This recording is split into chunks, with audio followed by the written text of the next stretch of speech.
Okay, it's 5 o'clock, and we will call this meeting to order. We'll thank each one of you for coming and showing your interest in the city of Hanceville. I want to open up the meeting with a word of prayer, followed by the pledge of allegiance. So if you would, I'd ask you to stand.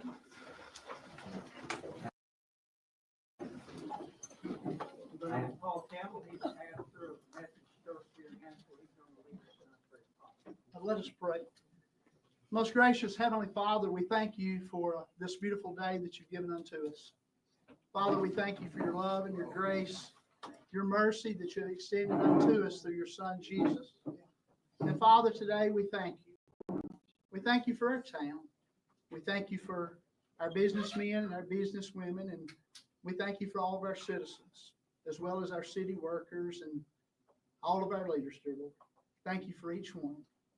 Father, we thank you for each one that's here this evening as well.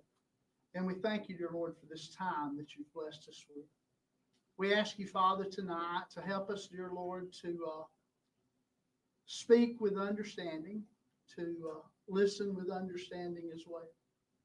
But Father, we pray tonight that you give us clarity as well. Help us, dear Lord, to be able to have ears to hear and eyes to see what you'd have us to see and what you'd have us to hear, so that we might leave with greater vision, a greater purpose, and a greater understanding. Watch over us and keep us, and we ask all these things in Jesus' name. Amen. Amen.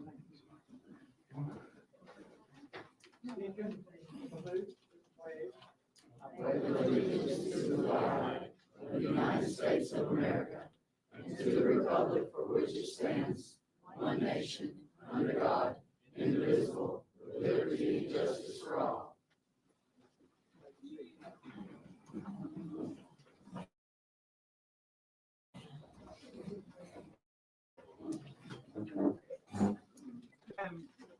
In our meeting, that we allow any citizen that would like to make a comment to the city council. Citizen, I mean a resident of the city of Hanceville.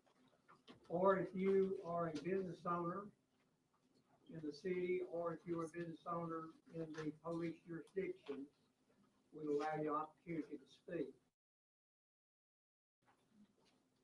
I know that most of you that want to speak here tonight is probably going to be directed for the police department. Now, there may be someone here that that has a comment that you'd like to make other than directed for the police department. We're going to allow you that opportunity to do that. But this time, I'm going to turn it over to our city attorney, and he's going to give us the ground rules for this time of the meeting. Mr. Attorney. Thank you. Let me, first off, housekeeping. Microphone's not working well. You can hear it roar back at you, or we can talk loud. So if you don't mind, if you're going to speak, talk loud, or you won't get heard. And of course, we apologize for that, but I know you don't want to hear it roaring through your ears all the meeting time. So let me remind everyone that in 2008 November, the city council passed what the League of Municipalities recommended, that is a set of procedural rules. The procedural rule states in the ordinance that citizens who wish to be heard by the council shall be afforded such opportunity during the portion of the meeting so designated. The comments shall conform to the requirements of decorum and order that apply to the members of the council, and the chair shall take whatever steps are necessary, including removal of any citizen, to preserve such decorum and order. Comments shall be addressed to the council and shall not include any personal or other comments addressed at any member of the council or council employee. There shall be no debate and no action by the council during this portion of the agenda. I know that some of you may not have gone to very many public meetings, and so just wanted to emphasize this is not for y'all tonight. This is what they abide by every meeting. But actually, the council does not have to listen to any comments. That's never the approach they've taken. They always want to listen to the public. And so at that event that you want to speak, of course, keep those in mind. And it's really kind of superfluous to say there's a matter of decorum and order, because we're all adults. we, you know, we want to know, we want to be spoken to the way we would speak to somebody else and vice versa. So we all know that. It's kind of a shame that we have that in there, but we all know how to approach those things in that way. The mayor has suggested, and I think that's prudent, if you have other business, because there may be several speakers. And let me, that you'll take the other business up first, besides the police department. Let me say this, there seem to be several folks here. Some may have something to say, some may be wanting to know what's going on. These are always public meetings, of course. If, don't feel compelled just because you took the energy and the fortitude to come up that you have to speak, but you're welcome to speak. In other words, if you're going to say, I agree with what so-and-so said, that's okay.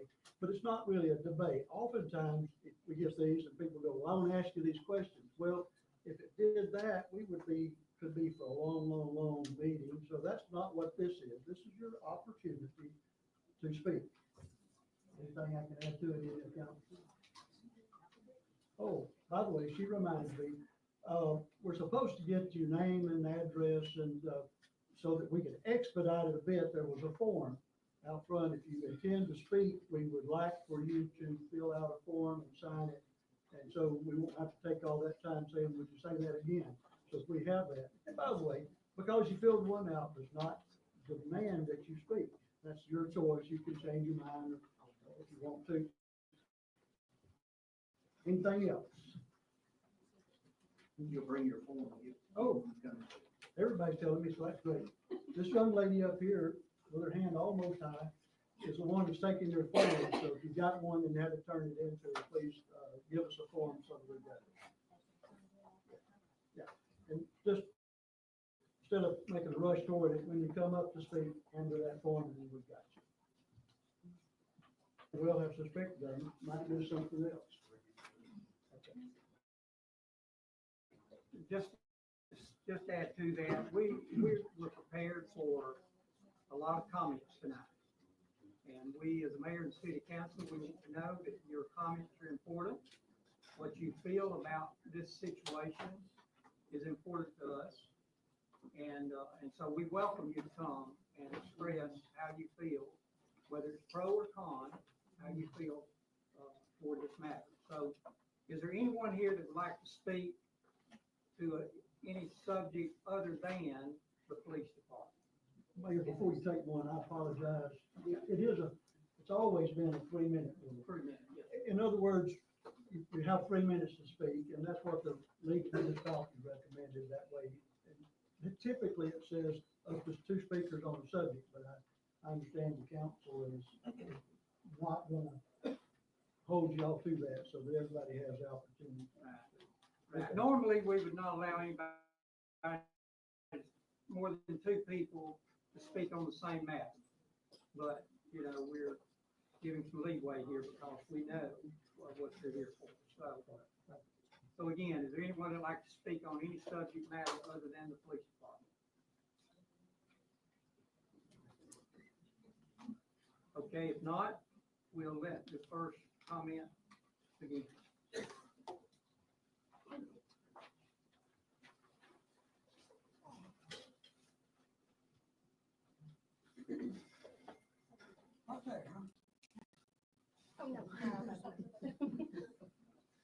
I know most of y'all. I wouldn't brag on the mayor. He helped me out twice. The last time, back in January, I got bit by a dog.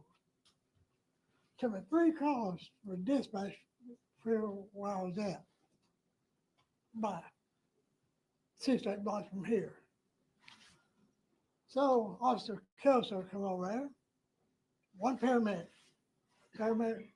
looked at my leg. I ain't got no dress with it. Officer Kelso goes up to the door of that house, talked to the boys. He said, we're going to him off our property, trespassing. All we were doing was check on his mother. When I started walking back to his truck, when the dog came out of the house and bit me. I called dispatch 3 times. By that time, Officer Kelso and paramedic come over there. He goes over and talk to him, told me to come back. And I asked him, can I get a report? No, can't do it. I drove myself home to the hospital, my own vehicle. I go back there so later to get stitches put in. Where I had two punch over my leg. Anyway, I had to come down here on it's either Monday or Tuesday. I talked to the mayor. Me and him went around the corner to the chief. By that time, Officer Kells was standing there. And he said, why you come down here? You complain to the mayor. The chief said, you'll get me in trouble. You call me a liar? I got it in his face. Oh, he's taller than I am. I said, I want that report. And you said I couldn't get one. Mayor and chief went back there, got me a report. But I have been up at the hospital several times and seen one of the city trucks up there quite a bit. Mercy room. And after I got into Officer Kelso's face, I thought, man, I'm messing up, but I'm gonna do it. I didn't swing nothing. I told him that, walked around, got my report. He was still standing there. That's all I got to say about it. But I do appreciate the mayor there twice. They hit my leg, eh? I know this fellow ever since he was a little kid. Good looking one. Good. Well, he might climbed on trucks. So, that's all I got to say. Do I need to leave now? Thank you. Yeah, sure, I do. I'm gonna go now. And I'm getting wobbly knees, somebody knows. My leg's falling apart. Thank you. Yes, sir. Thank you.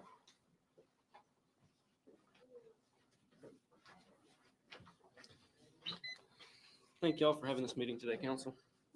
My name's Chris Johnson. I own the coffee shop over here on Commercial Street, as many of y'all know. I am in favor of us keeping a police department, a quality police department that has accountability rules and standards. A local police department compared to the county or state or somebody else enforcing laws here is going to increase responsiveness.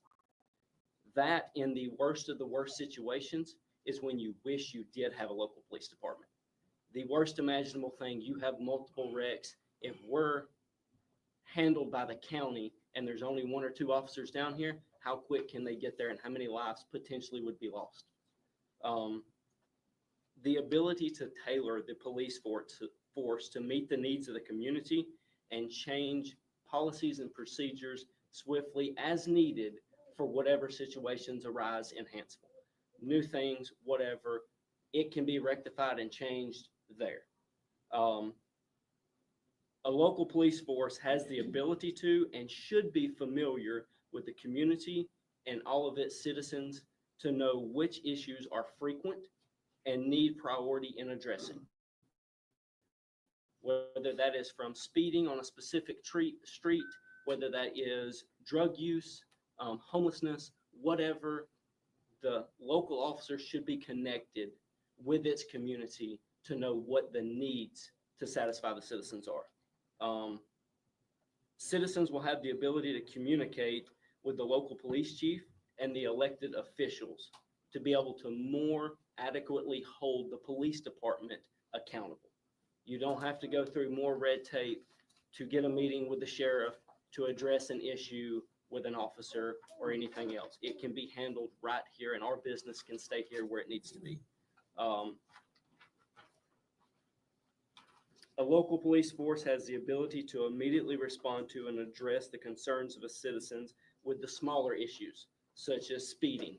Somebody can call from Helen Moore and Vogel Street and be like, hey, there's a bunch of kids over here at 8 o'clock at night racing and doing things.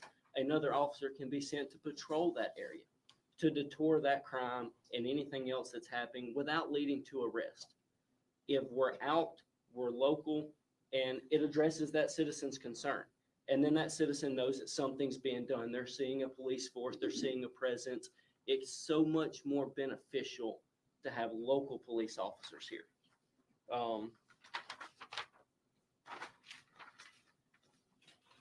To my knowledge, only the police department can enforce municipal code. There may be another individual that can be hired. Can I have one more minute?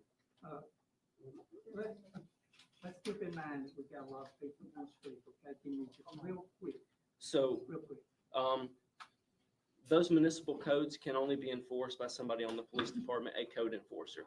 Those will be unenforceable, any municipal code, without a police department. So if they're abolished, there may be another way around that, but those municipal codes mean something to the citizens that are here. Thank you very much, and Thank we appreciate your comment, and so just please keep in mind that the 3 minutes rule, okay? Hey guys. My name is Robert. I grew up in Hanceville, graduated from there in 2016. I earned a degree at Wallace in 2019. Life took me away from this city for a bit, but in 2024, I moved back because at the end of the day, this place is home. This is where I want to raise my daughter, build my future, and give back to the community that shaped me. I now serve on the Hanceville City Planning Commission. I teach government and economics every day, and I'm running for city council because I believe in the potential of this city. Every day I teach my students about leadership, accountability, and the role of government in serving the people. Principles that should guide us as we face the challenges ahead. Part of realizing that potential, though, is ensuring we have a police department that we can trust. What's come to light in recent weeks is not just disappointing, it's disheartening. By the actions of a few within our police department, it has shaken the very trust between law enforcement and the people they are meant to protect. Now, trust is hard to build and easy to destroy. And right now, we have a choice. We can ignore the problem, we can burn everything down, or we can rebuild. Now, I'm in favor of rebuilding. I propose the council take decisive action by releasing all officers and staff from duty and bringing in an interim chief of police with help from the Alabama Law Enforcement Agency, someone with the integrity and experience to lead a department from the ground up. In the meantime, we rely on the Coleman County Sheriff's Office for law enforcement services, giving us the breathing room to do this right. We need to establish stronger hiring practices, implement real oversight, and recruit officers who reflect the values of Hanceville. However, we must be clear what's at stake. If we simply hand everything over to the county long-term, we give up more than just our local police force. We give up control of our own city. Without our own department, our city ordinances will cease to be enforceable. Response times will increase. We lose local accountability. Right now, if citizens have concerns about the police department, they can come to this council and demand answers. If we permanently hand over policing to the county, we lose that direct oversight. It weakens our city's identity and independence. A city without its own police force starts to lose its autonomy. It sends a message that we are not capable of managing our own affairs. This is not the Hanceville that I know. This isn't just about cleaning up a mess. It's about making sure we never end up here again. A strong, ethical police department isn't just a law enforcement issue. It's an economic issue. Businesses want to invest in a community where they feel secure. Families want to move to a place where they know their children are safe. This is about the future of Hanceville. We can either let past failures define us, or we can take this moment to set a new standard. One that will say we will not accept corruption, that we demand accountability, and we believe in law enforcement done the right way. This is our chance to rebuild trust, to restore pride in our police department, and to create a force that truly serves and protects. Tonight, I think we should make the hard choice so we don't have to make even harder ones down the road. Thank you.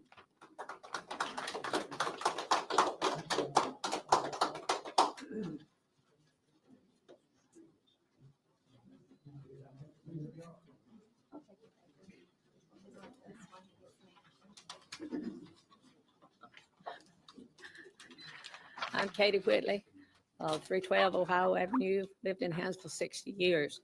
I want to address the mayor and the council. I would recommend to y'all that we keep the sheriff's department here since this is election year till the next election is over with. And then let the next administration choose who they want to choose, a police chief or hire the policeman. That I recommend highly that it'll be the next council and mayor to handle this, and that we retain the police county Matt Gentry for the next administration takes over. Thank you.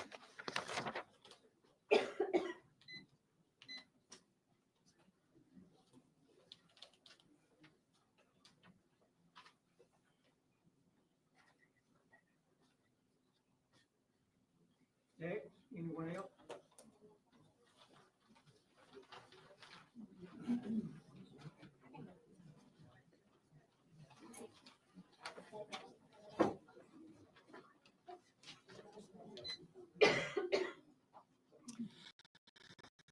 Hi, my name is Kimberly Love. I know a few of you already. My question is, and I wish Mr. Crocker was here, the DA, because he made a statement with Mr. Gentry. It said that the police department being removed was an ongoing, can't remember what he said, but an ongoing problem, an ongoing safety issue for us. And I'd like to know in what regard was it a threat to our community, which is the word he used, that the police department is going through, the situation is going through.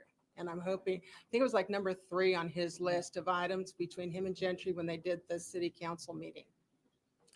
He said it was an ongoing threat to the community regarding the Hanceville Police Department. And he never elaborated what. Does anybody have any comment on that?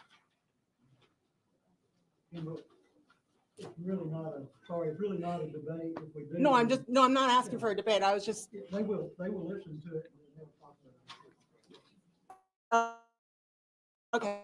Okay, well, I think we do need an answer, especially because that evening I wasn't able to rest. It's like, how is this an ongoing threat? So if anybody here can't answer that question, then I hope you will seek assistance from Mr. Carcar, DA, to explain that comment, because it was also in print on the Facebook groups.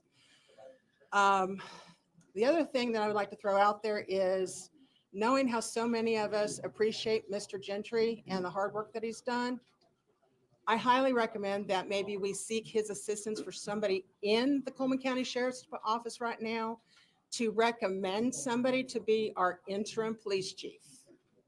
Let's not get rid of all of it, get rid of the dirt, get rid of the fraud, because there's a lot of undertones from the community about, I'm sorry, everyone in here being fraudulent, and that there's been a long history of fraud in this community. And I've just been here since last year.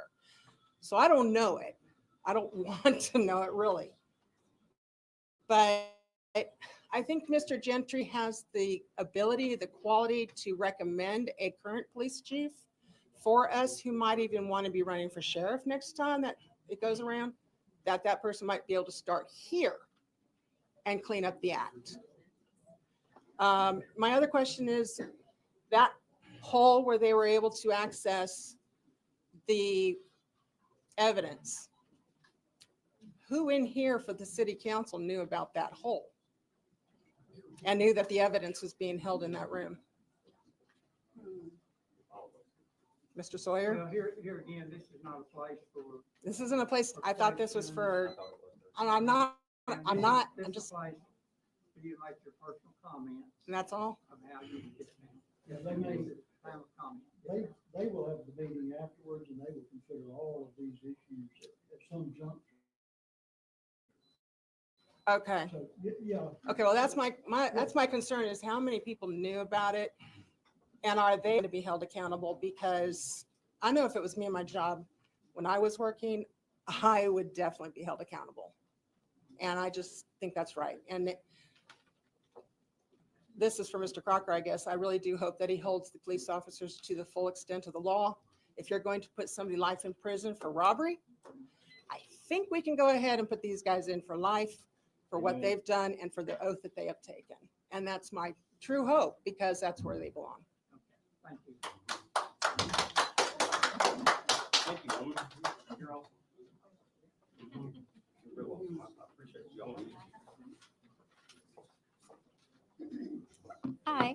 Thank you for letting me speak. My name is Hillary Mann O'Brien, and I am a fourth or third generation Hanceville native. My aunt and I were debating that in the car on the ride over. I'm also a fellow graduate of Hanceville High School. I attended Wallace State before graduating from the University of Alabama. I flew in from Tampa today because I care about my hometown. Even though I decided to move away and pursue another life, I was moved to attend this meeting tonight to attest to the fact there are good, intelligent people that live here and will live a positive change. They're in this very room. They are teaching at the high school I graduated from, some of my classmates, and small business owners. I now own my childhood home and would love to see downtown Hanceville grow and thrive into something safe and beautiful and walk to just like it was back the way I remember it and my ancestors remember it. So I just want to reiterate that I'm all for a safe, growing, thriving future of Hanceville. Thank you.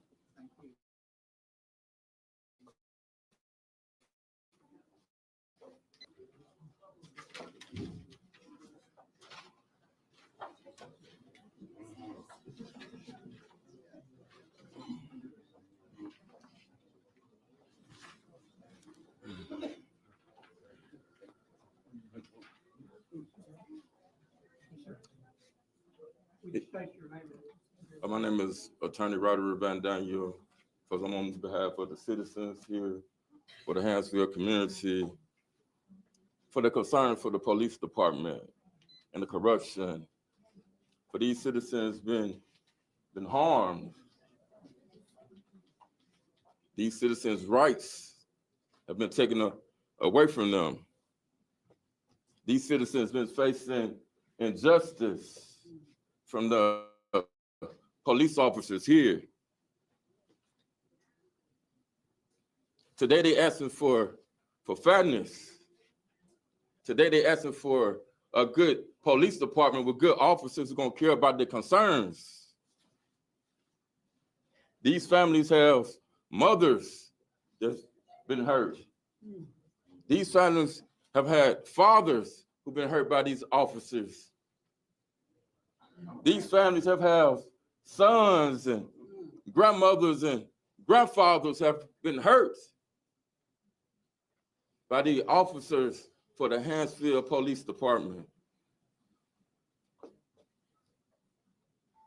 These citizens just want transparency and they want accountability. Yes. They want accountability for the actions of these police officers, what they done to them. Your citizens believe in the police department. Your citizens believe in the oath that the police officers said that they would protect and serve the community that they live in. They have hope moving forward that the mayor and the city councilman will move forward. With a police department, they're gonna care about the citizens' concerns. Because this is America. This is America. This is the greatest country in the world. Amen. And we got to believe today in what's right. Right is right, even if everyone is against it. Wrong is wrong, even if everyone is for it. Today, Mayor, City Councilman, I'm just asking you to do what's right for your citizens, for Hanceville, also Coleman County, for the state of Alabama, and across the whole United States of America, and do what's fair for them. I believe in the police officers. They're needed. Make sure you keep the police department, make sure they train, and they care about their citizens. Amen. Thank you all for listening to me.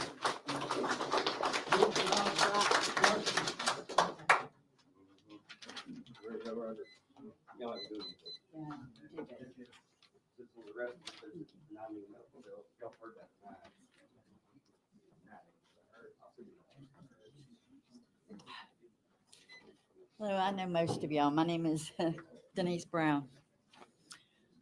I have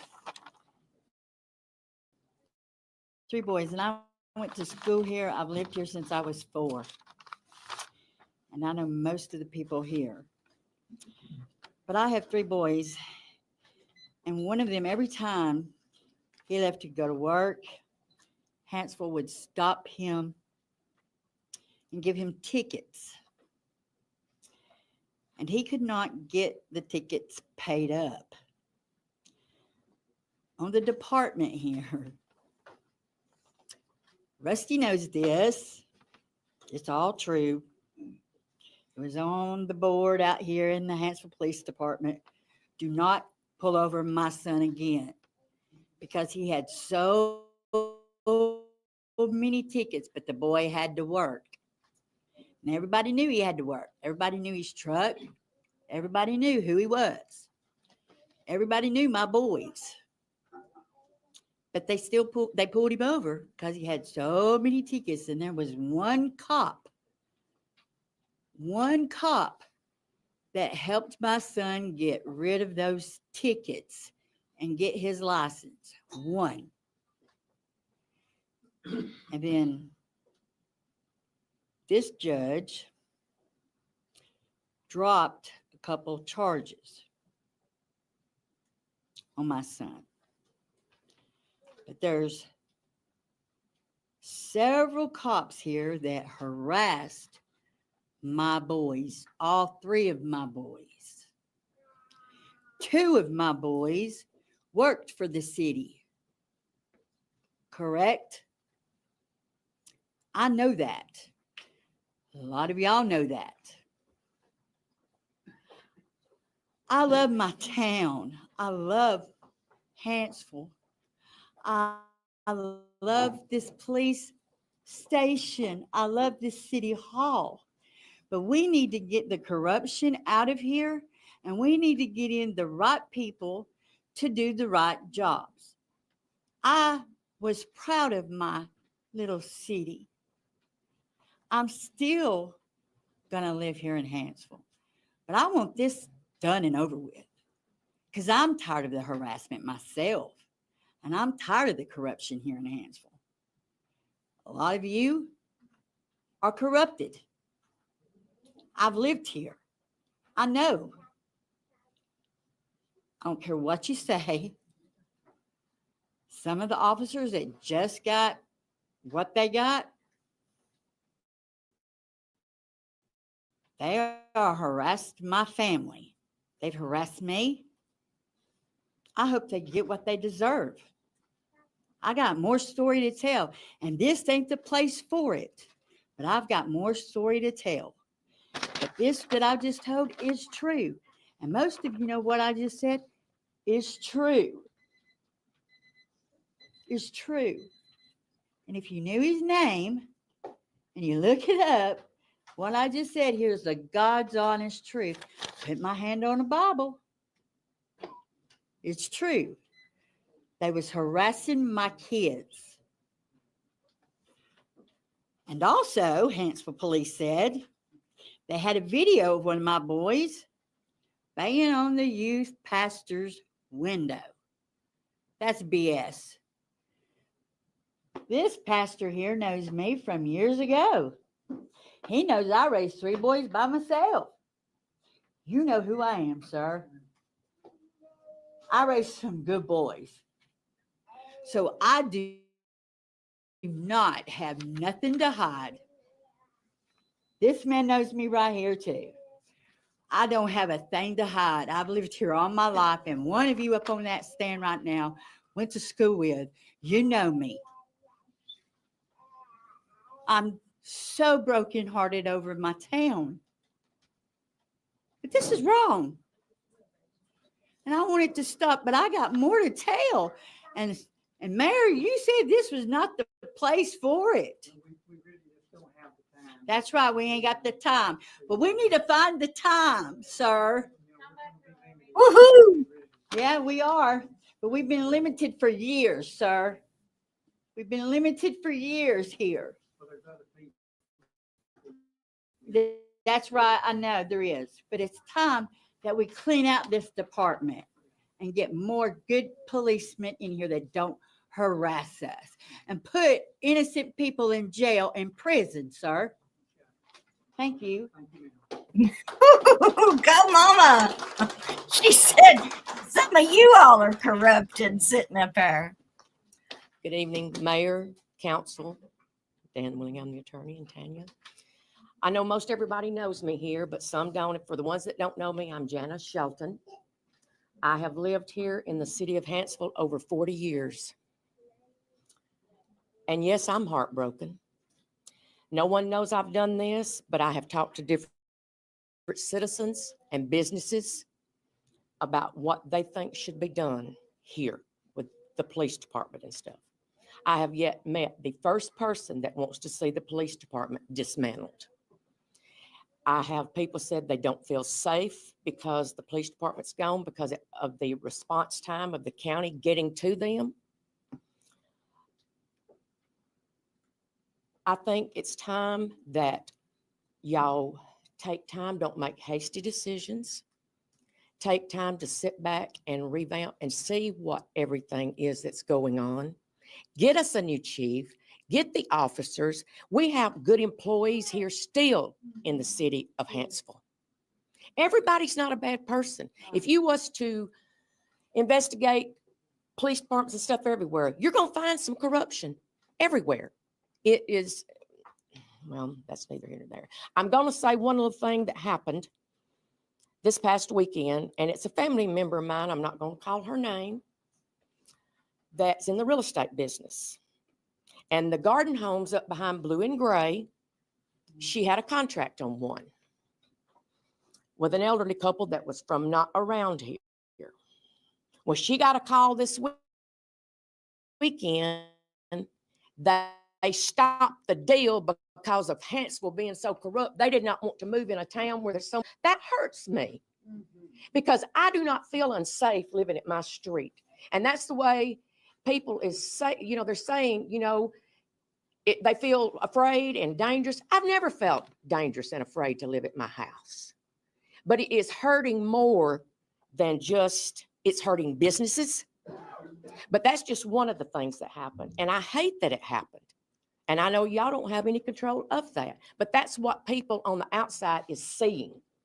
You know, they look at us like this little corrupt town that's not good to live here. But we have a lot to be proud of. We've got a wonderful college. We got a good high school. And like I said, there's so much to be done here, and Hanceville can continue to grow. I just retired after working many years at the revenue office in Coleman County. And I know I hadn't been involved like I should, but let me just tell you something. I can talk. And people that know me know I can. But I just want to say, step back, and like I said, employees that's here, step back and listen to what they have to say, if they have whatever to say, because we do have some good people working here. Thank y'all.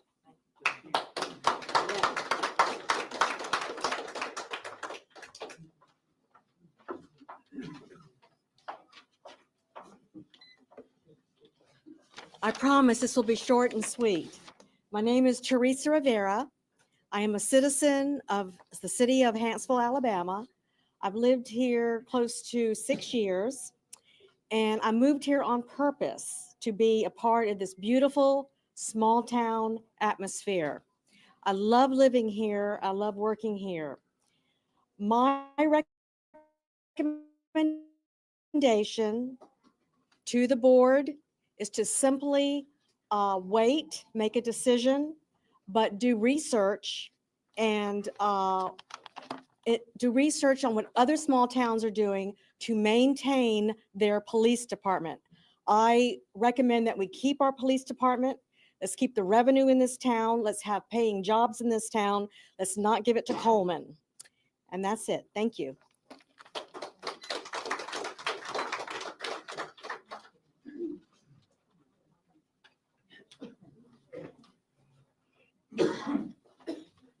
Good evening. My name is Daria Sullivan, and I have just recently moved to Hanceville in August of 2024. one of the things that absolutely needs to be addressed before any decisions are made are what are the financial consequences of farming your police department out? If you give it to Coleman, will Coleman put a satellite office in Hanceville? What will the response times be? How long will I have to wait for someone to come and help me? What will happen if there is no police department? What are the alternatives? Is Coleman the only alternative? Have you looked at anything else? I know you haven't had a lot of time, but the truth is the buck has to stop somewhere, and it stops up here with all of you. I'm not a novice here. I've been an attorney for 33 years. I understand negligence and I understand responsibility. And every single person sitting up here has a responsibility to the citizens of Hanceville. The easy answer is not always the best answer. Amen. And there needs to be some type of research and transparency. I came up here the day after the arrest because I wanted to know if I call 911, who's answering? Do you know what I was told? I don't know. That was the answer I got. Transparency is key. And you are all responsible. So you need to meet your responsibility and take care of the citizens of Hanceville. Because right now, if you Google Hanceville, the only thing that comes up is this mess. Amen. It has affected our property values. It has affected our ability to sell our homes. It has affected businesses looking to come and invest. If you were looking to invest in a city in Alabama, would you come to Hanceville right now? Probably not. So these are all issues that everyone needs to think long and hard on before any decisions are made. Because whatever decisions you all make affect every single person in this room and everyone who's standing outside who can't hear a damn thing that's going on here. And my first complaint is the manner in which this meeting was held.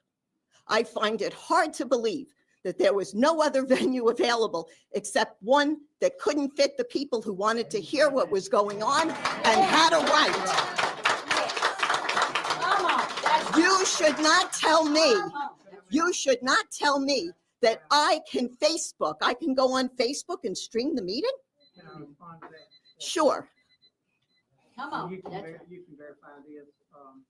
I had already spoken with Dr. Carter at Wallace College this past yesterday or day before yesterday.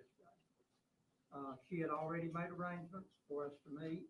We had a meeting room where we could all get in, but on an oversight, you have to give a 7-day notice statute before you can change the meeting places. And we did not meet that deadline. Okay, you know what? I So think it was a oversight with all that's been going on. We just overlooked it and we missed the deadline, but we did intend to have this meeting at Wallace College. well, to meet the 7-day oversight, you could have postponed the meeting till Tuesday or Wednesday. Yeah, that's right. Why couldn't that be done? Well, it's already, it's scheduled, it's statute. We can't just change the meeting date whenever we want. Do you not have a civic center? Second and third. Is there a civic center available? We got the armory. Is there another site that's available besides Wallace College? You don't have a room bigger than this? We couldn't meet anywhere else except right here because this is our normal meeting facility. And in order to change the meeting facility to any other location, we had to give the public a 7-day notice for them to know that. And we missed that deadline. Okay, well, trust me, I believe the public would have waited another 7 days Yes. in order to be able to hear what was going on. We're here and we set this meeting, the comments and all, to hear from the people, because we're interested in what you have to say. Well, And, you know. everyone here that's what we should be do. very interested in what the people have to say. Because- That's right, you know, we're here. We're here. If it takes to midnight. Well, We're interested in what you have to say. okay, well, that's what I had to say. Lady, thank you, thank you. Yes, ma'am. I'm Evelyn Sams. I understand what you just said about having problems getting a bigger place for today, but there's a lot of people that aren't being able to hear all this. You might consider having a Yes, second yeah. meeting and having it in a bigger place before decisions are made. And I would like to say that I've been living here for almost 10 years. And during that time, I have gone through some things myself where I was treated unfairly and unjustly by the police department. It was not the ones who have been arrested, but the ones before him. And I know what it feels like to be abused by them. I've never had a speeding ticket or anything else, but I was put in a chokehold in my yard and almost killed. And I can assure you it happened. I've got proof of it. And that sort of thing never needs to happen anywhere. And it happened because of things that certain family members did. They lied and caused it to happen, but it should never have happened. They should have talked to me and we could have worked things out. Instead, I lived in my car for 2 months and I was harassed every day by the police department here, every day. And it's not a fun thing to live that way, I can assure you. But I definitely believe in the police department. I believe in Hanceville. I believe in you guys. And I believe that y'all are going to find a solution to this that will be the one we need. And I pray to God you do, because I went to Coleman for help when all this went on, and I didn't receive the justice and the help there that I needed. I went to the victim's right advocate, and he was helping me. Then he backed out of helping me, and he told me that his job was on the line, that he couldn't do anything to help me. So personally, I feel like Coleman County has got some problems of its own. I don't think we need it here. I think it needs to be someone other than Coleman. And I just ask that you guys are very, very careful and pray about it and check it out thoroughly before you do anything. We're dealing with it, so we'll deal with it till we get it done. Thank God for y'all. Thank you.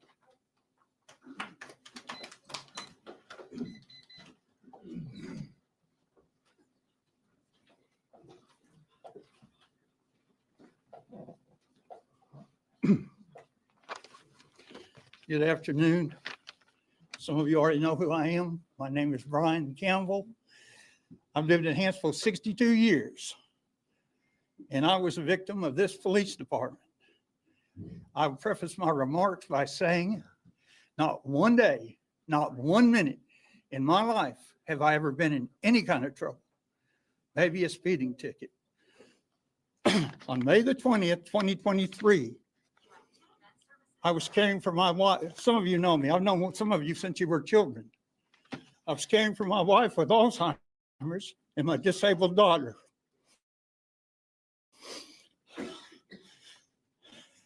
On that day, an incident happened in Hanceville dispatched.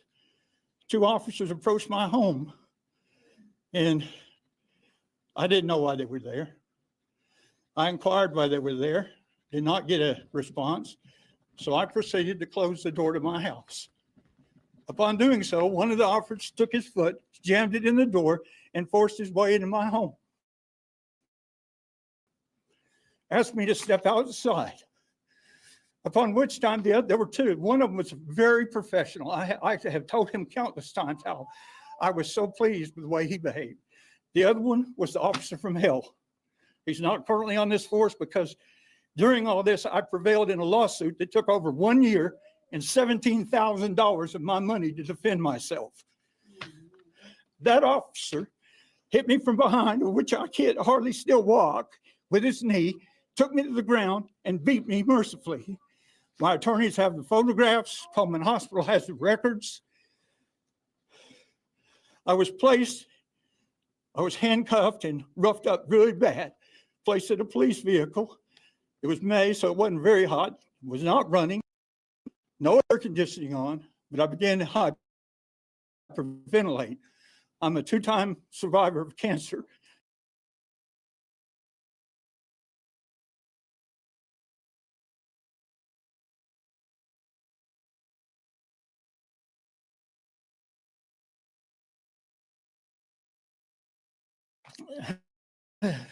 And that was all perpetrated by a 911 call where the person hung up. When I got to the jail, my abuse continued.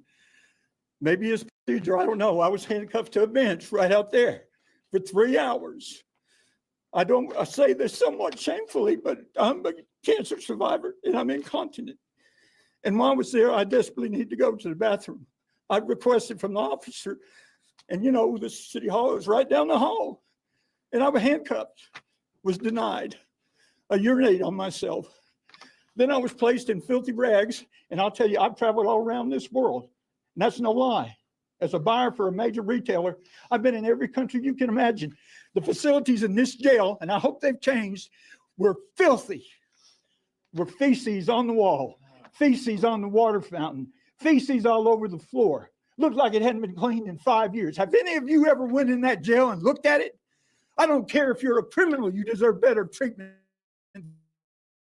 than that. I was denied food and water because on the way to jail, I said, why don't you just shoot me and take me out of my misery? I was put on suicide watch. No food, no water, no nothing. A kind lady jailer come up and had seen my record. She said, Mr. Campbell, I'll get you some water and they don't have to know. She said, I looked at your record. You've never been in any kind of trouble. I said, yes, ma'am. When I was younger, I got speeding tickets, but that's the extent of it. Long story short, I finally talked to one of the 3 chiefs that's no longer here. This gentleman, chief, was a reasonable man. And I finally got to explain my story to him. And he was very empathetic. And I know it was only my word against your 2 officers. And he said to me, I will make a phone call and see what I can do. Because I found out that my stay would be 2 days in jail, 48 hours. And that I was charged with 2 felonies, domestic violence and resisting. I was told my bond was $2,000. So they proceeded to put me in that filthy jail. I spent the night in that jail. Next day, the chief did as he said. My magistrate came down. It was a Sunday. I had the money cash on me, $2,000.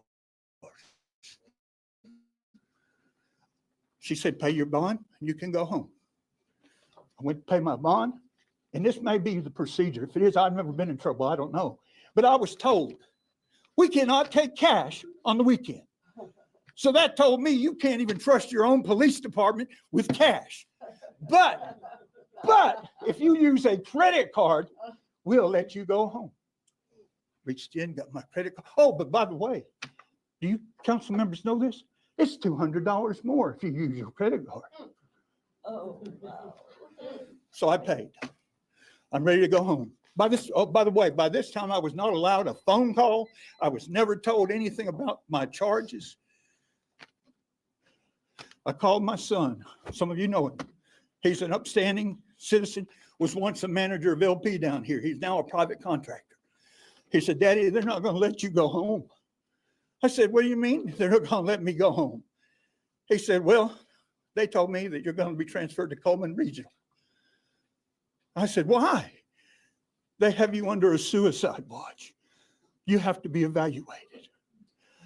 So Sunday evening, and believe me, I'm no harm to anybody, and was certainly no threat to those 2 policemen. Neither one of them could have taken me easily. I'm at Coleman Regional. I'm kept overnight. When the doctor saw my beat up body, they asked me, what could have possibly happened? And I told them, the only good thing that came out of that is the nicer of the 2 officers was the one who transported me. On the way to the hospital, I said, young man, tell me how you could possibly think that he could think that I was resisting. His exact words, and I'll never forget them, because my wife and my daughter, my wife was dying then. He said his perception was that you were resisting. I said, you were there. Long story short, it came time for discovery. I didn't know anything about discovery, paid 2 attorneys. They said, here's what's going to happen. They got to present their evidence, and you can present your evidence. Well, Kathy, and a lot of you know my wife, Kathy, a better woman never was. She was on her deathbed. And I called up my attorney, Johnny Berry, and I said, I'm supposed to be there. He said, Brian, don't worry about it. He said, me and Brandon will be there. You don't have to be there. So I stayed with my wife with hospice. I wasn't there. In the meantime, my wife died. A month and a day later, my daughter died. On the night I was sending pictures to the funeral home, 2 more Hanceville officers came to my residence to arrest me again. They came to arrest me for bond forfeiture because I didn't show up on that court hearing. My attorneys were both there. They represented me. I paid them well. I'm making these arrangements and getting ready to be taken to jail. My daughter was being buried the very next day. Fortunately, I know Kenneth now. And in any shape to call him, but my son Kevin called and he said, look, my daddy, we just lost my sister.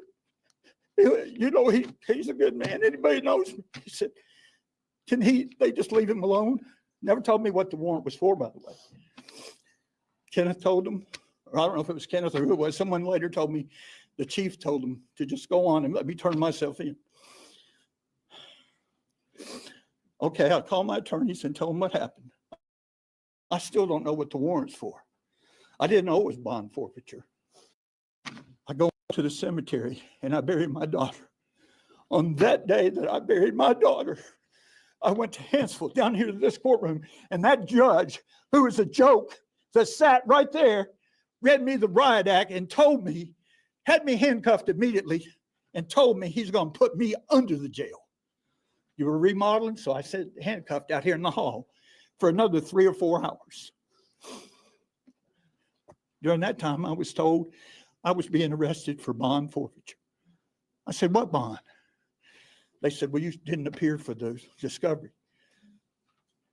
No argument from my part would be heard because I'm just an average citizen, like all these people here, an innocent average citizen. I was transported to county. I sat in county the night of my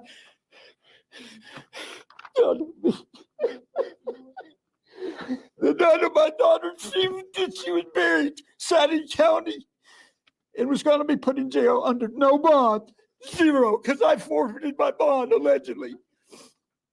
My son knows the sheriff real well and the chief deputy. He called and he said, look, I know what's going on. And you know, I'm not going to say my dad's innocent or guilty, but we just buried my sister. And they told me to disrobe, go take a shower, put me in the rubber shoes. Well, get ready to put me in the orange jumpsuit. And the desk deputy said, Mr. Campbell, today's your lucky day. And I'm thinking, you just don't know. It's 7 or 8 o'clock at night. I said, well, tell me. He said, you've been released, ROR. I think that's released on your own recognizance. And I was released. We come back in front of this same judge. It continues almost for an entire year at more financial expense. And I'll conclude what I have to say by your police, untrained, uninformed, and you, like the lady before me said, you're the accountable ones. I was a manager of a major retail company, top level, and the buck stopped at me. The decisions to make these people in the roles they're in fall on each of you. And I ask again, have any of you ever looked inside that jail? And if it's changed, I'm shocked. But anyways, what I have to say don't amount to much, but I got my day and I could say my piece. My son said, well, more, 100, at least 100 people said, you got to sue him. Well, in the first place, I'm not the kind of man that sues anybody. I've never done anybody wrong in my entire life. I'm a Christian and I believe in treating people Christ-like. Amen. Okay? And I didn't want a pound of flesh, but I never got so much as I'm sorry this happened to you. And Mr. Sawyer, I've known you a long time. Another incident happened and I had you come to my residence. At that time, you brought the new chief with you on this other issue. I told you a little bit about this story. Your exact words to me in the conversation, what do you expect me to do? And my response was, so help me. You got a Bible, I'll swear on it. I said, what I want you to do is clean up this town. Clean up this mess. I said, the people of this town deserve it. I'm just one individual. And nobody really cares what I have to say. Imagine if it happened to you, losing your child and your wife, and then being drugged through this crap, and then financial expense on top of that. You know what your response was to me? Do you remember, Jimmy? Well, if I'm dying, if I'm lying, I'm dying. You looked at me and said, that's why this man right here is the new chief. He is going to clean it up. Shit. Shit. He cleaned it up, all right. Yeah, he did. And I would have never said another word about this. In fact, my son said, Daddy, don't sue him. You've been through too much. It's going to cost you money. It's going to cost you more hurt. I can barely walk as it is from the injury to my back from that officer. And I agreed with him after praying a lot on it. But when I saw this nonsense, I said, maybe my story's not good. And maybe they'll put me off as a fool like some other people that have stories. But I swear to God, every word I told you is the truth. One thing I left out. At that time, you had 8 police officers. Because the chief told me himself, you had 8. That day, while I was sitting in that squad car in my driveway, and there's a man in this room that can testify to the fact who's my neighbor. 5 squad cars showed up, 7 officers, and you would have thought I was a murderer or a drug dealer. Fact. Then one of them told my neighbor in this room, who I don't know if he's going to speak or not, but that night when before I buried my daughter, or the funeral, when they came with that warrant, they left. My good neighbor came over to check on me, see if I was okay. When he was walking through my yard, and if I'm misquoting you, sir, you know who you are? He said, one of them officers stopped me, or I asked him what's going on. He said, Hanceville, please. We're not through with Mr. Campbell yet. Is that professionalism? I say no. So I conclude my remarks. I love this town. I wouldn't have brought my family here and lived all this time if I didn't.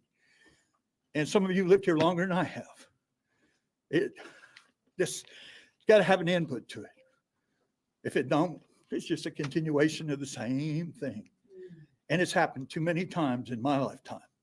And it got worse in the last 3 years. Anyways, I'll conclude my remarks. I appreciate your time. I hope this sinks in. Yes, I'm mad and angry and upset. Put yourself in my position. How would you feel? Very good.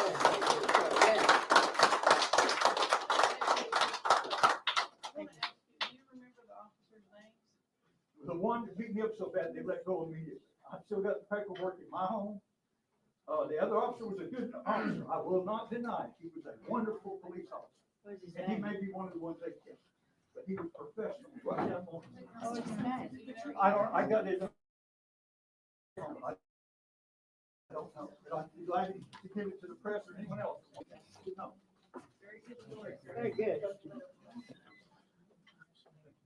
My name is Stanley Sansing. I live over in Edmondson. Tomorrow's the 13th anniversary of when I signed the papers to buy this house. About 6 or 8 years ago, I started asking y'all to help me, and I asked all these police chiefs, Kenneth Nail, the mayor, Jimmy, Mr. Sawyer, everybody, to slow this traffic down on Edmondson. Not a thing. I've also asked y'all and told y'all, stop spending this kind of money on these Barney Fives and what their priorities were. Y'all sat up there and didn't listen to me a bit. I hope y'all listen to that man, and I hope you listen to the grand jury better than y'all have listened to me.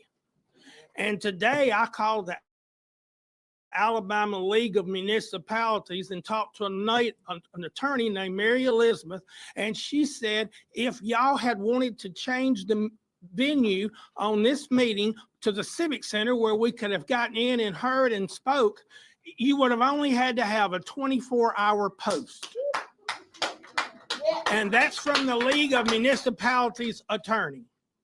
But y'all don't want any transparency. I've been to more council meetings than probably anybody in Hanceville but Nolan Bradford.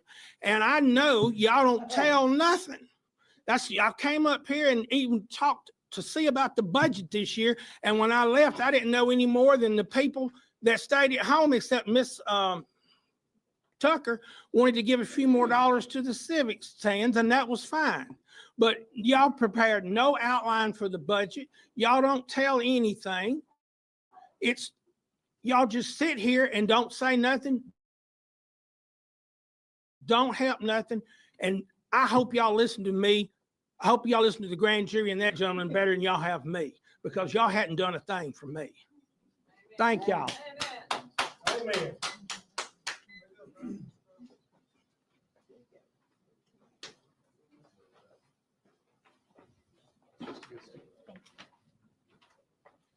Hello, I'm Charles Wright. I had moved to Hanceville about a year ago, and I guess the only thing I'd like to say is I think you should take the grand jury's recommendation. I think it would be more cost effective to have Coleman County take over the police function here and also the jail.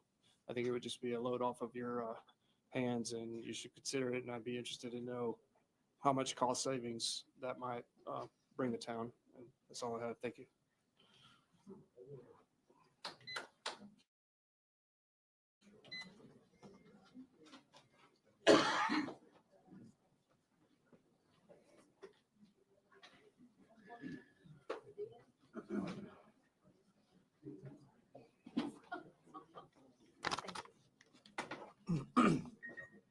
Ready? Thank you. My name is Daniel Joseph Davis. My family. My name is Daniel Joseph Davis. My family and I, we moved here in 1974 from Justice, Illinois. My mom and dad, they were born here in Alabama.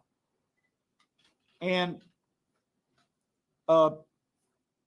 they wanted to get away from that up there. And we moved here in 1974. I graduated high school over here in 1986, right here at Hanceville. High school.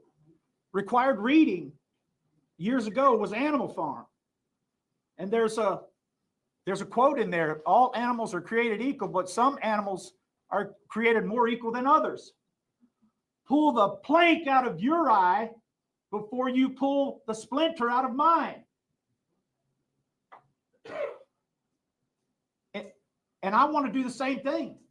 I want to pull the plank out of my eye before I pull the splinter out of yours. And I'd like to address the issue of, according to reports, the mood altering drugs that allegedly. I've been pulled over by the police before, and I've complied. I follow orders. I was the United States Navy Seabee. There's nothing that we couldn't accomplish. There's nothing that I cannot repair. If you give me the proper tools and the proper training, there's nothing that I cannot accomplish. Nothing.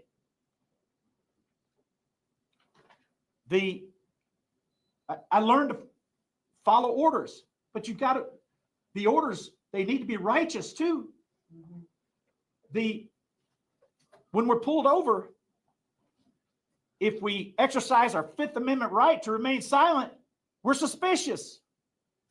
We get threatened with arrest if we don't comply. We're complying. You cannot comply yourself out of tyranny. So now some of this makes sense when you're speaking with a law enforcement officer, which they're my neighbor too. You're my neighbor. I'm your neighbor. See yourself in me. See the humanity in me. I'm the same as you. I want the same thing you do.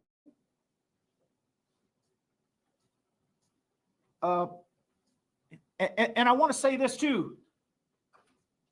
I don't need the government to keep me safe. I can keep myself safe.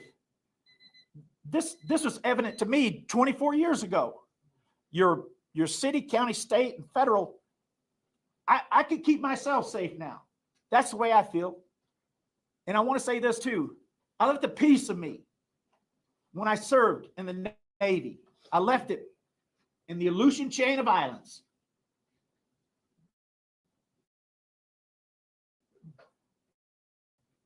I'm a compensated veteran. I served my country to come home to this.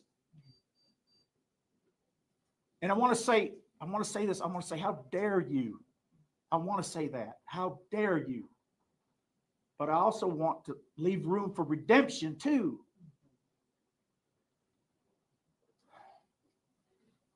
I want to say, and I want to bring this up too. Our lawmakers down in Montgomery, if you don't know this, there's a Safe Alabama package, Back the Blue Protection Act, civil liability protections. This bill would repeal the existing peace officer immunity law and replace it with expanded civil liability protections for law enforcement officers performing their official duties. Under this new protection, a law enforcement officer would be shielded from a lawsuit unless he or she was acting recklessly without law enforcement justification, or he or she was violating a person's clearly established rights. Criminal protections. A law enforcement officer would be immune from prosecution for on-the-job use of force unless his or her conduct violates a person's constitutional rights against excessive force. The 8th Amendment of the Constitution says, the 8th Amendment, forgive me, I'm a product of public education in Alabama. Cruel and unusual punishment. Sir, can we've got to stick to the subject, okay? Yes, sir. Just one last thing, if you'll allow me, just this one last thing. Law enforcement dependent scholarships. They want us to pay for law enforcement's, their children's college education. I don't want to pay for your children's college education if this is what the product that we're going to receive from it. I don't want, they're going to use public funds to pay for college tuition for the law enforcement's children. I disagree with that. And I want to say this. This police department, I don't sleep well already. This police department came to my house 3 times. 3 times. And there were all 3 mistakes.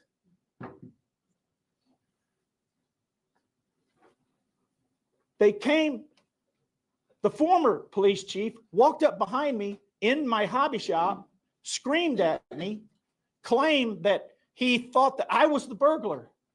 I wasn't quick-witted enough to say, sir, chief, you're a year late because I had a $4,000 air compressor stolen a year before that.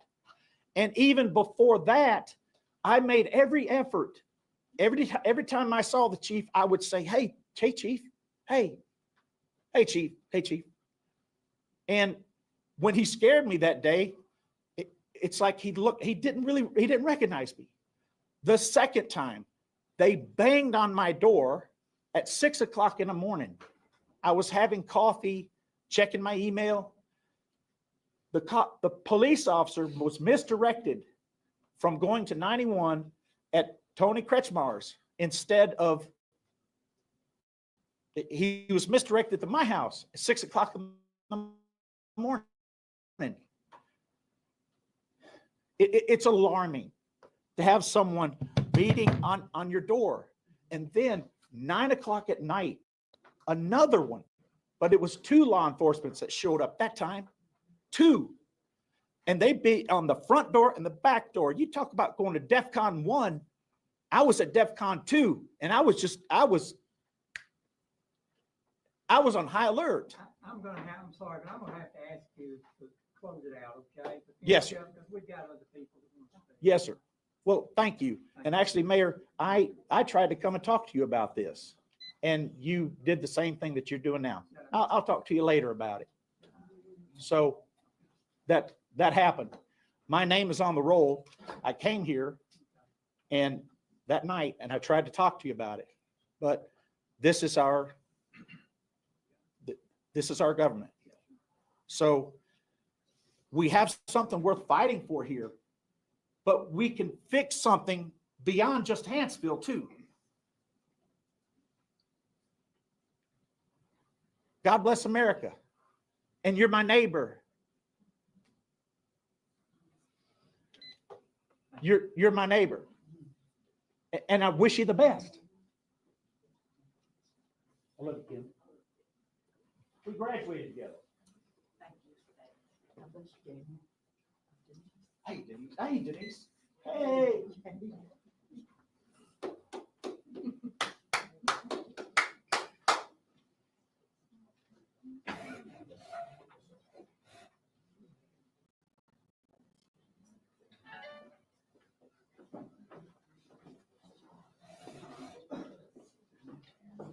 I voted it.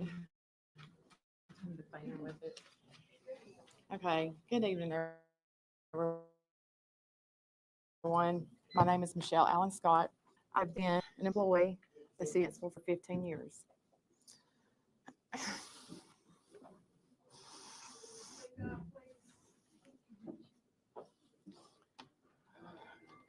In my 15 years here, I have poured my heart and soul into everything I do. I have coordinated events such as my Creek Arts and Crafts Festival. I have headed up the Kids Night Out and made sure the children in this community had school supplies. And I have also done the Kids Fisherama along with the senior citizens. There has been wrongdoing by former officers, and I want to emphasize former officers that none of the current police department employees condone. And the Hanceville citizens' trust has been lost. I mean, it has been lost, and it deeply saddens me. So I ask, how can we change it? How can Hanceville Police Department have a police department? We need a police department. Appropriate actions have been made to remove those former officers where a clean slate has already begun. No current officer has ties, relationships, or extensive work history with the former officers that have been charged. There's a plan for success, and we were already working to make those changes needed. You have a small circle of officers, dispatchers, and myself, which is about 12 of us. And we have been clear for any wrongdoing and any possible accusations that we have a commitment for the future. We want to see our police department move forward. Going forward, we propose to uphold a crucial element, to have a policy manual is equally monitored and upheld by the mayor, the legal team, and HR. If you don't have that, you don't have accountability, and you don't have any control over the department. Extensive background checks that potential candidates, but strict policies keeps misconduct at a minimum and corrects or removes officers from the department when policy standards are not consistently met. This can be done and should be done in a reset of the Hanceville Police Department. Having a rotating citizens advisory council with members selected by the mayor, the council, PD leaders, and the fire department leaders to review citizens' complaints, policy recommendations, and violations to help us make our town what it needs to be. We need to assign a council member to as a police department liaison to where they're in constant communication with the chief on all matters. The chief needs to have a liaison from the council that they need to report everything to. Y'all need to know everything that's going on in your police department. Y'all have a right to know everything that's going on in your police department. So in closing, with total respect to the grand jury, their opinion and their recommendations obviously should be considered. But what about the citizens and business owners of Hanceville?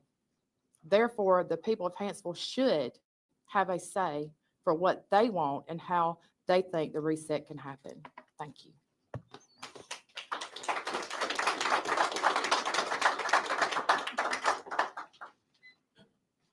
My name is Rashan Fullenwater. I'm the 911 Dispatch and Corrections Supervisor for the Police Department. I come to you today to inform you on how we have improved and how we intend to continue improving. Should we begin? No one employed with the police department here in Hanceville. We choose to come here every day and give it our very best to serve you because we love the citizens of this city. We do not want to see your police department fall, which is why 12 of us have chosen to stay and remain loyal to you. Upon my promotion in September of 24, we have been updating, implementing new and improved policies and procedures department-wide. We have been faced with challenges of resourcing free training due to the lack of funding, even though state required for both officers and dispatch personnel. We have had ample equipment removed, and due to this, we have been forced to locate old equipment to use for not only our safety, but yours. We have informed new field training programs for both patrol officers, 911 and 911 dispatchers, including jail school safety trainings and other requirements. We have reported and had conversations with a post radius about past and present officers. We have demanded loyalty, integrity, and trust, which has resulted in the departure of some employees. Unfortunately, this has led to staffing issues, longer response times, and has risked the safety of our officers while in the field. Our hiring protocol has changed, but is also in the process of continued change. We have expressed our concerns to the appropriate leaders in reference to the jail and the possible liabilities that can surface due to the limited staffing that we have. We all agree that having inmates is a safety concern and have asked to house them at CC, work the jail the best we can with the limited resources that we have. The citizens and business owners of Hanceville deserve to have a police department who quickly responds to their calls, cares about their well-being and their safety. Since fall of 2024, we have been actively making changes to better this department, and we ask for the opportunity to continue. In closing, the death of 911 Dispatch Supervisor Christopher Willingham was an unfortunate and tragic time for not only our police department, but also for his family. The accusations assumed by the grand jury were disrespectful and unnecessary. Thank you for your time.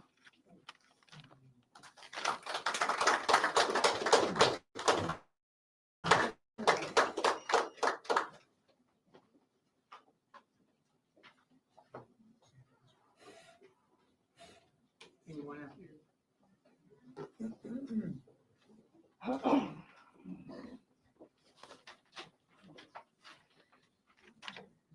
Someone's left their phone. Okay. I appreciate this opportunity to come up here and speak. I am a daughter of Hanceville. I'm Sherry Saunders. I graduated from Hanceville. I graduated from Wallace State. For the past 20, 25 years, along with the work that I've done, I've been an advocate for many reasons. For some of the reasons that we are talking about this evening, I want to share. Mr. Campbell, I was friends with your daughter Angela since second grade. I was at her funeral.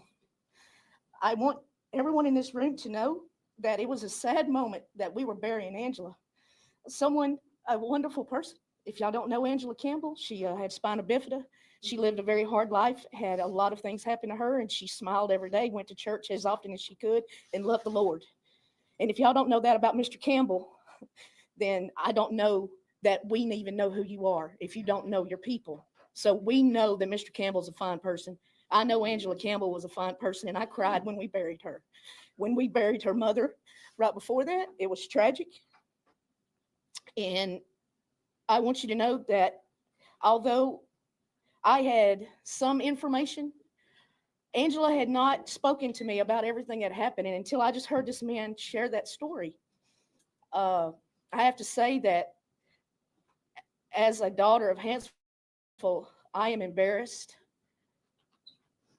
to say this is my town. Some of the activisms that I have done for some of these people that y'all probably don't even know because it's been for so long. But I want to share just a couple of things. First, I stand before you right now. I'm a state employee, been working for the state for 10 years, graduated from Wallace State with a criminal justice degree. And I want to put in my application for your new police department if we're going to do so. If we're going to move forward in this town, I don't want you to move forward without me. Because of the people in this room that I have helped over the years and asked a dime for it. Y'all know that the governor appointed me to a council for developmental disabilities a year ago because of the work that I do for the disabled in this community. And Angela Campbell was one of those disabled. And her father, if you could not see, standing here shaking, has a disability also. And that disability meant that he should have been handled differently. The officers should have took a moment, but that we know. But I want to share is a few other things that have happened in the past that I hope that we can move past and move forward from.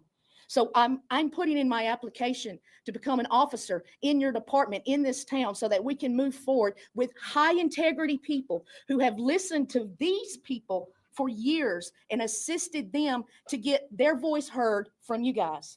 So I stand before you to talk about two issues. You have a lawsuit right now from a former officer, Hatter. This officer was a problem officer when he was brought to Hanceville. When he left Walker County, he left because there was another dead officer, one of his best friends. In fact, it was his boss at the drug task force, his boss. There was questions under his death that they called also a suicide. We know that our Officer Hatter left a week after this dispatcher unfortunately lost his life in this department. We have a history since Bob Long came in as chief of our department. Since Bob Long, we have a history of hiring low integrity people, probably low IQ, and I mean no disrespect.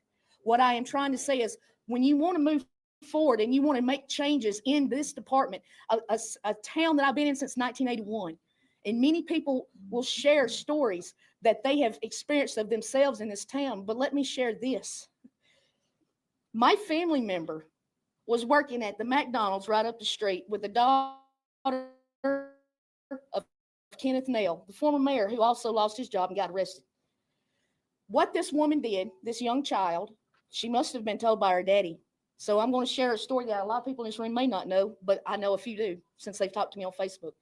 She was being used as a informant in the drug task force.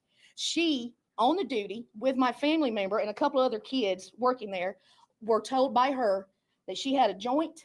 If they could all just go out to her car and smoke it, everything would be great, and we'd come back and make some more chicken nuggets. But what happened was this. The daughter of the mayor who supplied the joint was sitting in her car when Hanceville, whoop, whoop, whoop, pulled up, 3 cop cars, yanking kids out of this car, everybody getting shackled up, everybody's going to jail for marijuana, but the daughter of the mayor. Why would we want to move forward in a community and ask for a police force when the integrity of it is, you got the mayor's family setting kids up at a McDonald's for smoking a joint that she brought herself. We need to make sure that when we bring in this new department, or if we allow the sheriff's department, I would love to work for the sheriff's department as long as I was put into this town so that I could be a part of moving this town forward, helping to heal some of the wounds that have long in play. Because I know that there are people in this room that has family members that may have directly been affected by officers, their testimony, and illegalities of their investigations that has now placed them in prisons. I know people have lost their children because of allegations made by officers in this department. So I ask humbly, as a daughter of Hanceville, as someone who's standing before you, allow me to help you move forward. Allow me to help you bring back integrity into this department. Because if there is one thing I am known for, it is not my good looks or my hair, because y'all know I've had a ponytail since 1992. I don't know how to do much more than this right here. But what I can do is work in a department, help to build a team, be a part of that team, and show leadership so that everybody on the team wants to be on the same page that I am. High speed. I'm a veteran. I'm a bulldog. Allow the right people to move forward in this community, in this department, if you see fit to bring it forward into this community. And I appreciate this opportunity to speak. And please say a prayer for those people whose lives will never get back the way they used to be before this department made decisions that it made. Let's pray and let's try to heal the wounds of this community moving forward. Put the right person in the job. And my name, once again, is Sherry Saunders. And I'll give you my application today. Amen. Amen. Amen.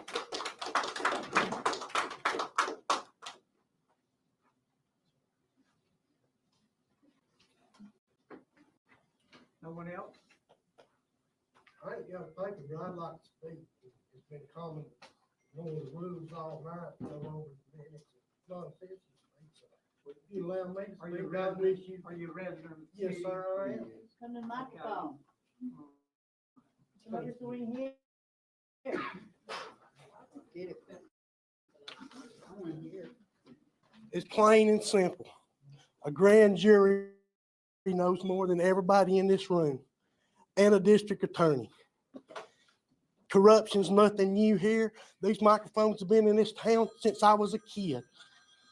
There was a chief of police extorting votes, news cameras here. Taser problem, it's constant. Yep. And the people that's been hired to be a police here, a lot of times were a criminal before they got here. Yep. And a lot of times, if they weren't when they got here, they will be when they leave. Yep. An 18-person grand jury knows more than everybody in here. And for it to even be, I don't even know how you can even consider ignoring that. What's your name? My name is Michael Ray Walker, 1601 Ashwater Street. Walker, W-A-L-D-R-O-P. Thank you for allowing me to speak. Well,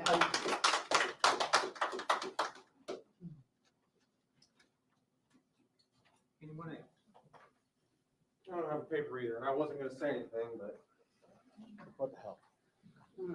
My name's Andrew Podner, P-O-D-N-E-R. Andrew, I know three of you. You've been in my office, right across the street from the library, but the only time I ever see y'all is when you want money or a donation. I really didn't want to say anything because I didn't want to weigh in on this, but at the end of the day, the one thing that's bothered me is it took me 4 seconds on Google, sitting right there tonight, to figure out that it takes the mayor and 2 council members to call a special meeting, which requires 24-hour notice. Yeah. If all of y'all can't figure that out and get this to a venue where people can be heard, and if you can't figure out how to get a microphone where people can be heard, I'm not sure you should be making decisions about who runs the town. There you go, brother. That's it. Anyone else? That was a while ago, man.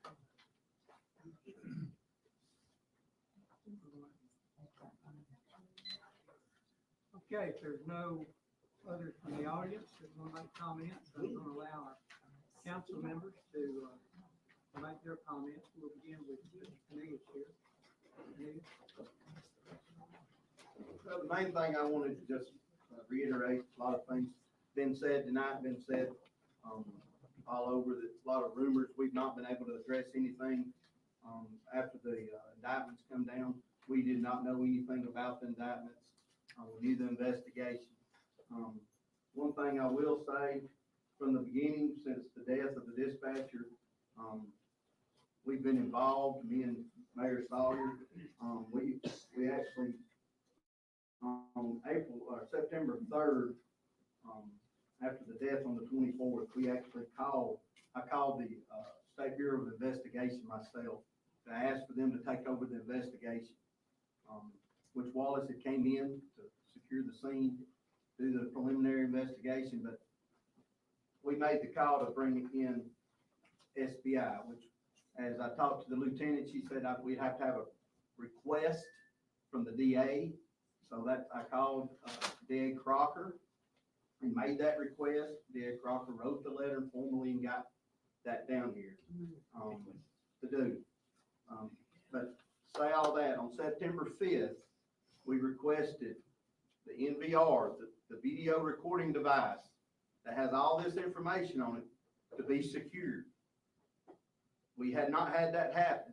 There was nobody come and got that. So we was, as leadership of Hanceville, I will say, Mayor Sawyer and I had that removed and secured and locked in a safe department. On the 13th of September, I contacted Dad Crocker again, and he had not heard from Aaliyah. We had no contact with SBI yet. No investigation had begun. So on September 20th, we contacted Sheriff Matt Gentry, contacted D.A. Crocker. Me and Mayor Sawyer went and got from Chief Marlin, where the NVR was secured, took it to the Coleman County Sheriff's Department, to Matt Rutherford, which is the custodian of their evidence, and checked it into evidence with a chain of evidence of that release to him to secure that evidence. So as far as everybody's concerned, you know, we didn't know about this. We knew about it, was all in on.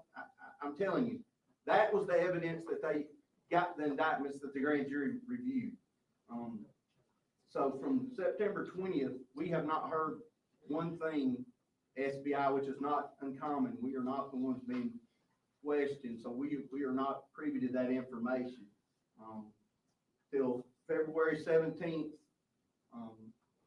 last Monday, when Mayor Sawyer got told by Chief Marlin that there was indictments came down, we had no idea, and myself and Mayor Sawyer, we had no idea what the investigation was doing and so forth.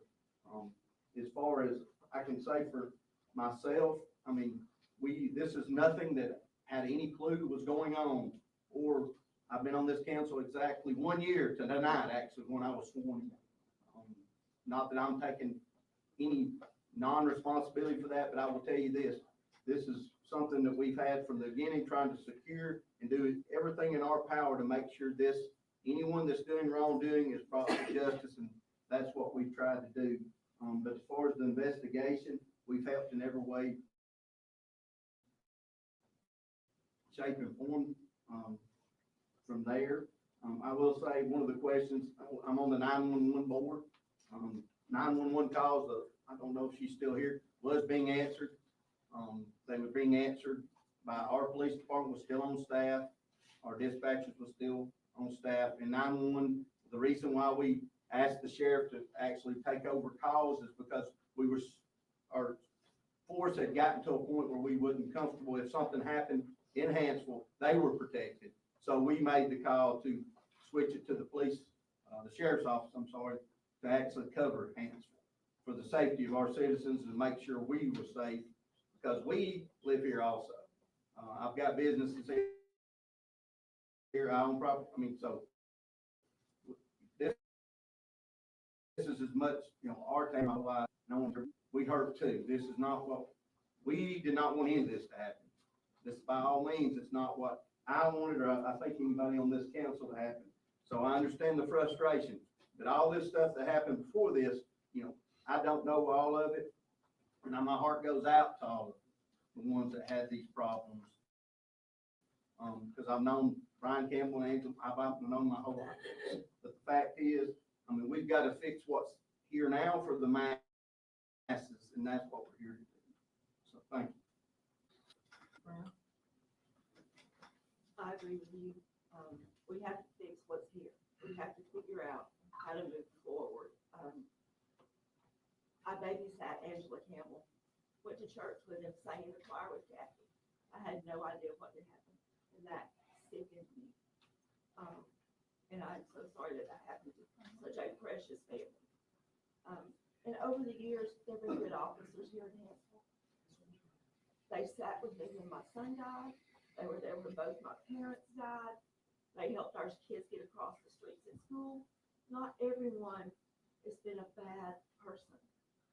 Unfortunately, we are all clouded by what has happened, and we have to act in some way that is in the best interest of the city of Hanceville.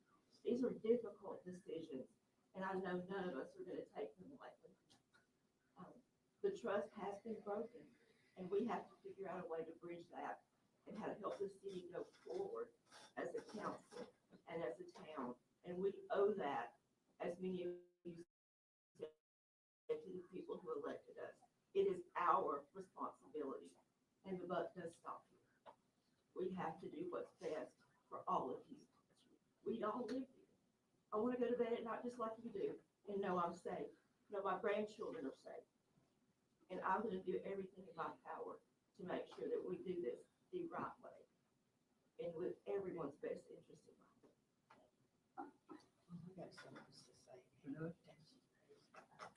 Looking around in the room, looks like I'm the old man here, okay? This is the end of my third term on the city council. And these stories that were told tonight, I've never heard before. It's a shock to me, a big shock to me. When we hire a chief of police, we hire him to handle the department. We give the department to him to handle. We don't know what's going on in the police department until if somebody come to our council meetings, let us know what you know, what's going on in our community. As far as this situation is, y'all know as much as I do of what's going on. You watch the news. That's all I do is watch the news that's going on. I'm not an investigator. I can't go out and check everything. And as far as our police department, the personnel that we got on calling out, I think they're good men. I really do. We just had one to get out of training, police officer. We got a call the other night to an infant, about 3 weeks ago, to an infant that was not breathing and had choking and was not breathing. They called it in, and before our paramedics could get to the scene, the police officer got there first. He went there and started CPR, and he's been accredited for saving that infant's life. We gave him an award and a citation was it last meeting? And so, like, I hate what happened. Everybody hates what happened, but we gotta take our time. We're not going to jump into this full forward. We're going to take our time and try to do it right. We're human beings. We make mistakes. But we're going to try to handle this situation right. In these past, like I read again about these people that came in here and spoke about some of their past experiences. I never heard of that. I never heard of that. Is Mr. Campbell still in the room? My heart goes out to him. But I never heard that before. That was a story I've never heard. He went way over his time, but I don't think a soul in here would have stopped him. That's all I got to say. I'm sorry. Daddy? I'd like to say that we've talked about it. The buck stops with us, what happens here. We know that. And we regret it. Nobody hates it any worse than any of us. I live here. I've lived here for years. Went to school in Hanceville. I have a home here. I was the wife of a law enforcement officer my whole married life. My son is a police officer. And nobody dislikes dishonesty in our law enforcement any more than I do. But unfortunately, some of you have done the same thing that we've been accused of overlooking. These people that have worked here in the city hall have been beat up over these. They didn't know what was going on any more than we did. I'm like Jimmy. What I've heard here tonight, I'm repulsed over. It should never have happened. Our city, when the indictments was handed down, the way it was done should not have been done the way it was. These men have been indicted, granted that, but those men were gone from here. They were gone. That tells me that there was a process of trying to clean things up. And one of them, and had been gone for months, and one of them was a reserve that hadn't been here in months. But they didn't bother to say that. We got indicted not only by the way it was put out. Amen. Now, I'm sorry, and if I make somebody mad over it, I can't help it. And you may not like me after I'm finished, but there was a better way to do it. We deserve better as citizens. And our people have tried to do a good job. They are doing the best they know. Our street department, you know, you start down-mouthing and beating our people up, they are so defeated. Our police officers have quit because they felt like their backs wasn't covered by us, because we didn't speak out against the way it was presented. And I'm upset about that. I've been told we've done the best we can do. The bad ones are gone. We know there was issues. We know it now. And all I can say is I am 100%. And I can tell you something else. If you talk to Matt Gentry, if he is truthful, he will tell you he's had issues in his own department. Oh, sure. Okay? Yeah. If you talk to Kenny Culpepper, he will tell you the same thing.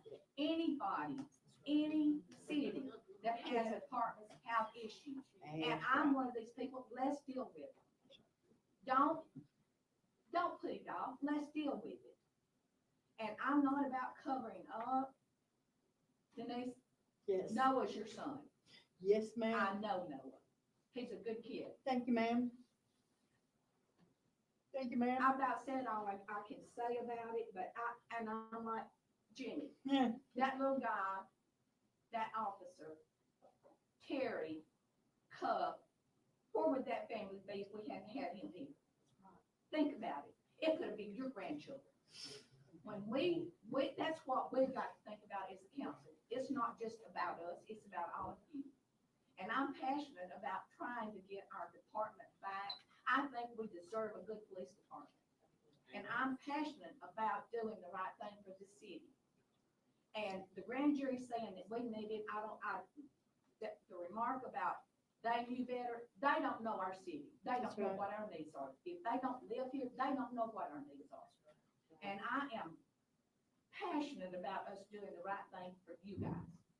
Not just us because we live here, but I'm passionate about doing the right thing. Because that's what when I ran for this position, it was the hope that I could be a part of seeing our city continue to grow. And we're getting new businesses, we're getting new homes being built here. We're gonna have near 100 to be built this year, here in the city limits. We've got Tractor Supply, we've got auto. I mean, come on, people.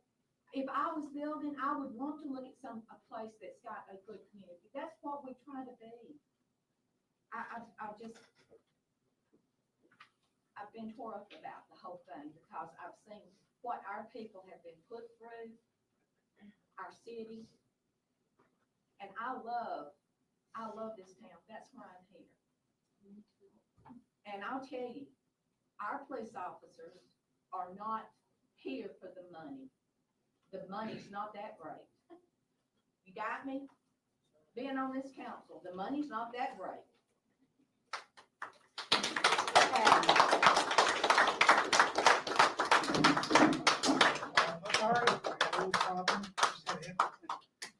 I don't live here, but I'd like to say 4 sentences for 30,000 feet, if you'll let me. Nobody's stopping me, so I guess I'll go ahead. Go ahead.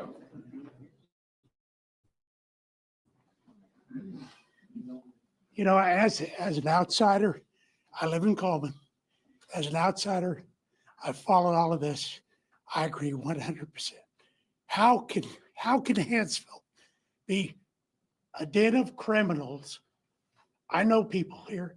My son works for the police department. He's not a criminal. I don't believe any of these people that work for the police department anymore are criminals. But just like you said, the ones, the 4 or the 5, they're gone. They've been gone. So how can we say that it's a corrupt department and it's a criminal enterprise? I think the police department deserves another opportunity. I think it's up to you guys to make sure that the right people are leading. Someone said there needed to be a liaison between one of you and the department. That'd go a long way. Thank you. May I say something, please, just really quick? I believe in second chances. Now it's out. It's all out now. It's all out in the press. It's all in the opening. Hanceville needs a second chance to start over. I love my little town. I love my department. I love this place.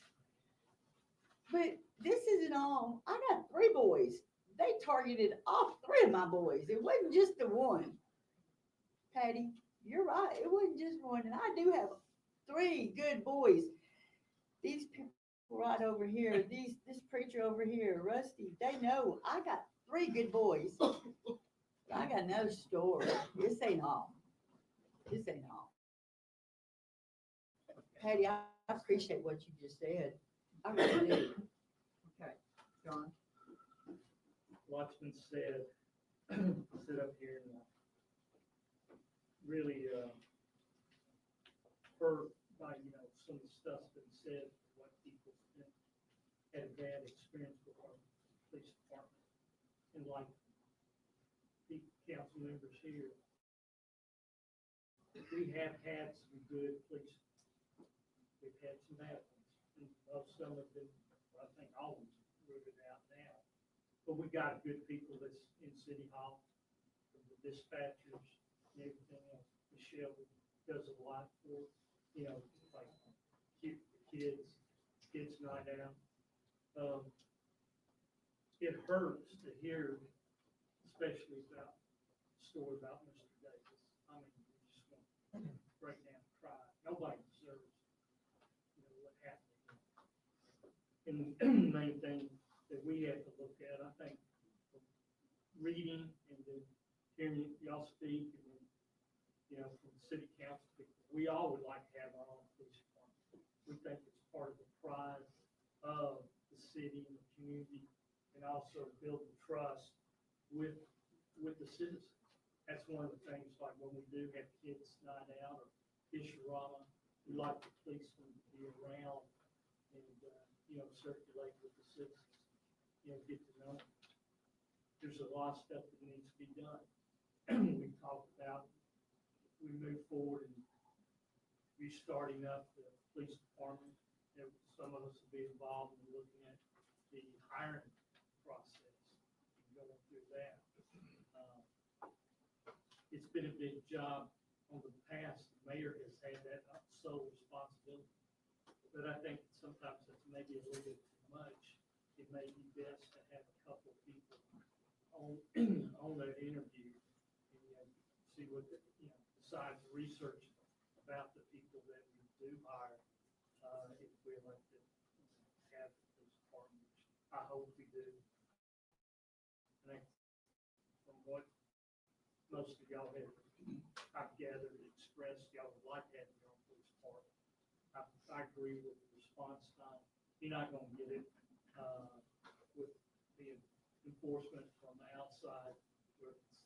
Sheriff's department's good, but for them to come down, it's not like having your own people here in town. So there's a lot of stuff we've got to discuss and look through the whole process and to see about restarting it. We've got a mess on the jail, so we've got issues with that we have to go through. So it's going to take some time. And we hope the citizens, bear with us reviewing all that. And, I think what we'll have to do, we'll have to, get together and have another special meeting. And, if there's anything else that needs to be brought up, we hear from our citizens. And then, so we can take it in, evaluate everything, from the jail, we've lost some policemen that were going to be excellent policemen. They have left. They have been hurt also. So, prayers, for all our citizens, and I hope y'all pray for us. God leads us to making the right decisions and moving this city forward, and also building pride back in the city. This is a nice little city. It really is. I'm not from here originally. I moved here about 8 years ago, and we like being here. It's a nice little city. It's building and it's growing, and we'd like to continue to see that through. Jim, I have to say one other thing. Could I speak to? People are saying that we're not transparent enough and we're not open enough to the public. How can we get more open? Come to our council meetings, and sometimes they may not last but 15 minutes. On average, it's 30 minutes. Come to our council meetings, ask questions. We have just like tonight, we have a time limit where you can come up and speak, but we try to be as open as we can. But I don't know how we can be more open than we are. I'd like to address the mayor. I talked to Jimmy, I talked to you the morning all these arrests came down, which I didn't know that was coming down, but we're talking about interviewing. And it's not just Jimmy's place to interview. It's all of y'all's place. The way we interview, we had a public thing, just like y'all had all set up there at the council meeting, and the public was invited to listen to the interviews of the police that was being hired. They had questions, and all the council members had questions they could ask the person y'all was interviewing. It's not just the mayor's place to interview or to hire. It is all of his place to interview on these people that y'all are hiring and get their background. There was 2 that we interviewed. I knew the background. I knew they was lying when I interviewed, and I knew we were not going to hire them. But always let the council, all the council be in on it, not just the mayor. Don't put it all on the mayor, because it's all of his responsibility to check their background, to see where they've been. And they said, I talked to the police, Matt Gentry, and he said they had let 2 of those that was arrested go from up there.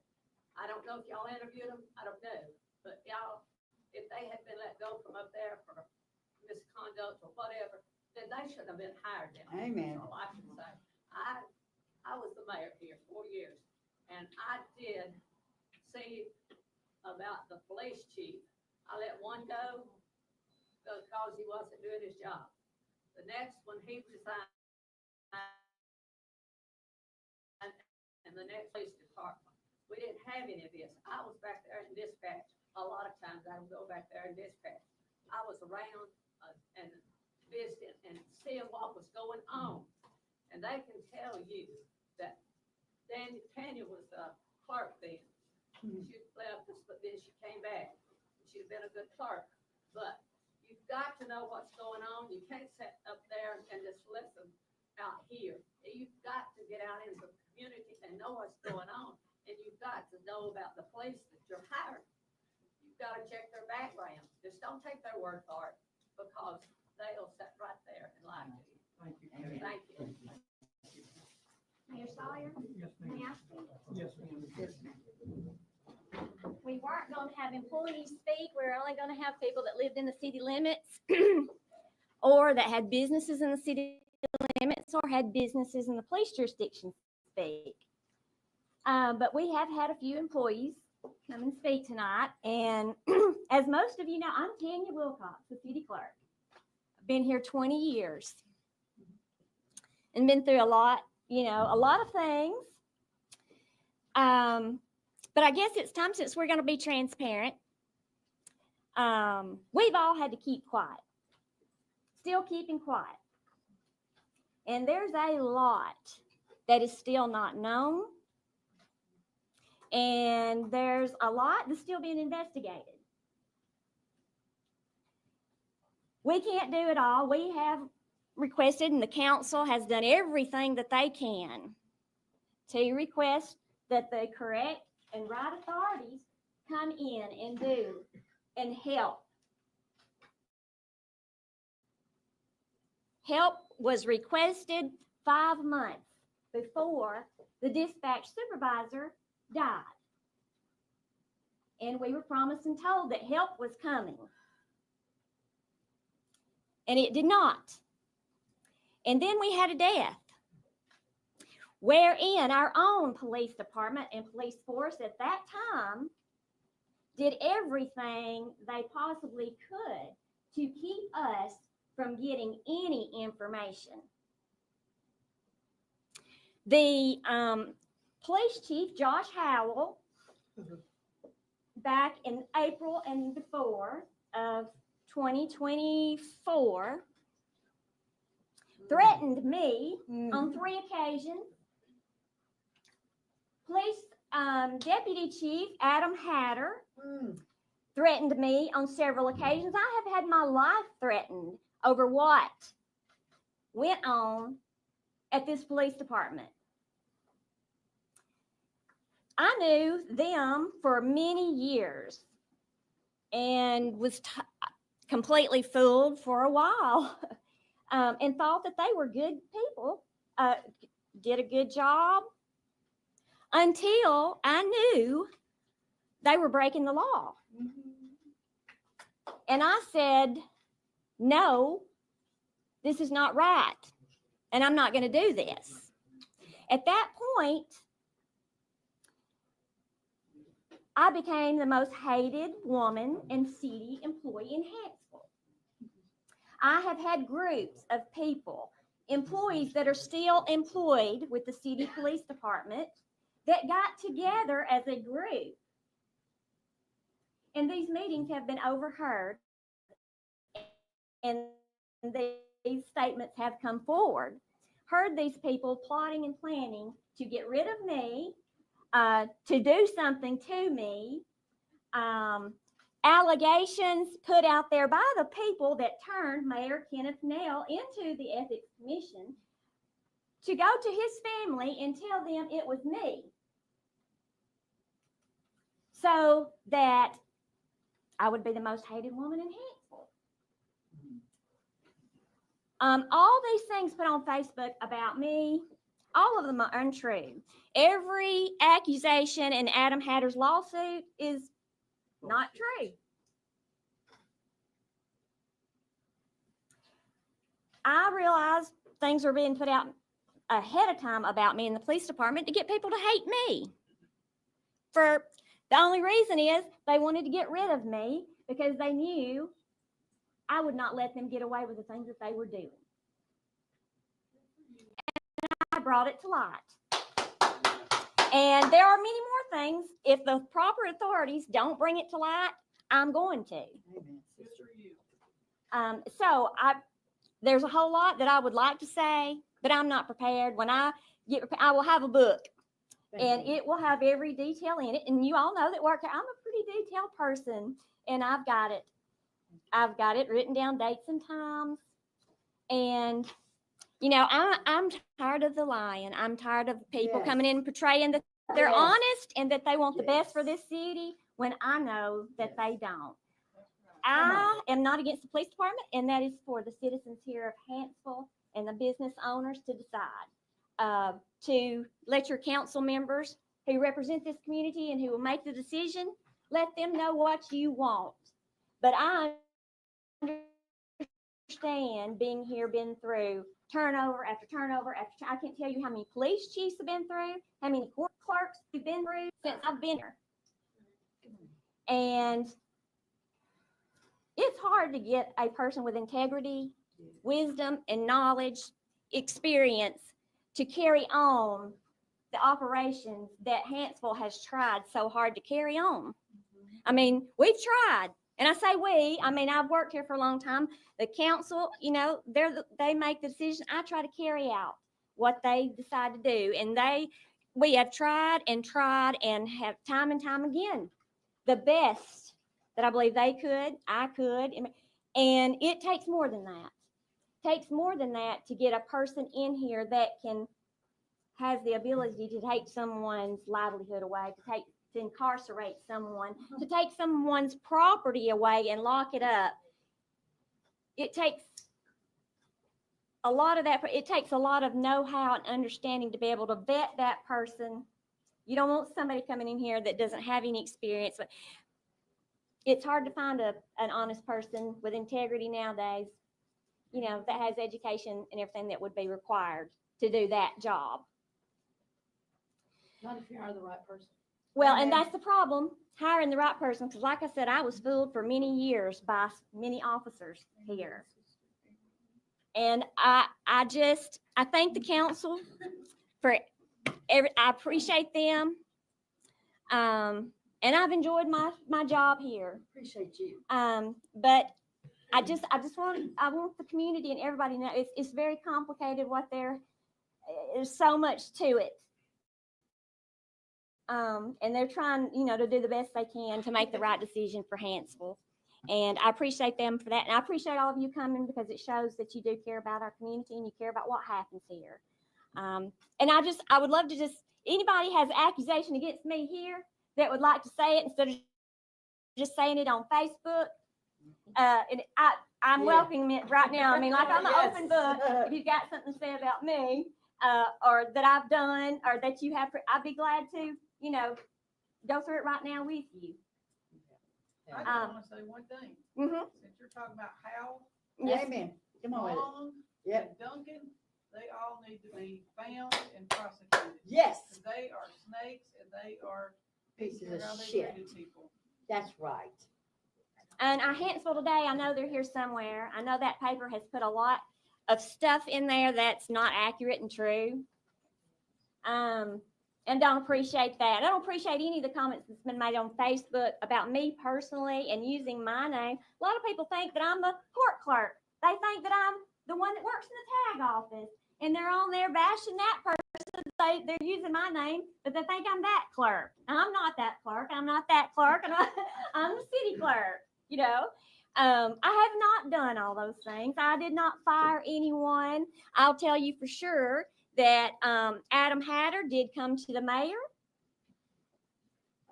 after it was found that he had city vehicles, brand new ones. He had one parked in, he said, in his garage, brand new, and he was driving a brand new police vehicle also at the time. We had an ATV, brand new one, and a trailer come up missing.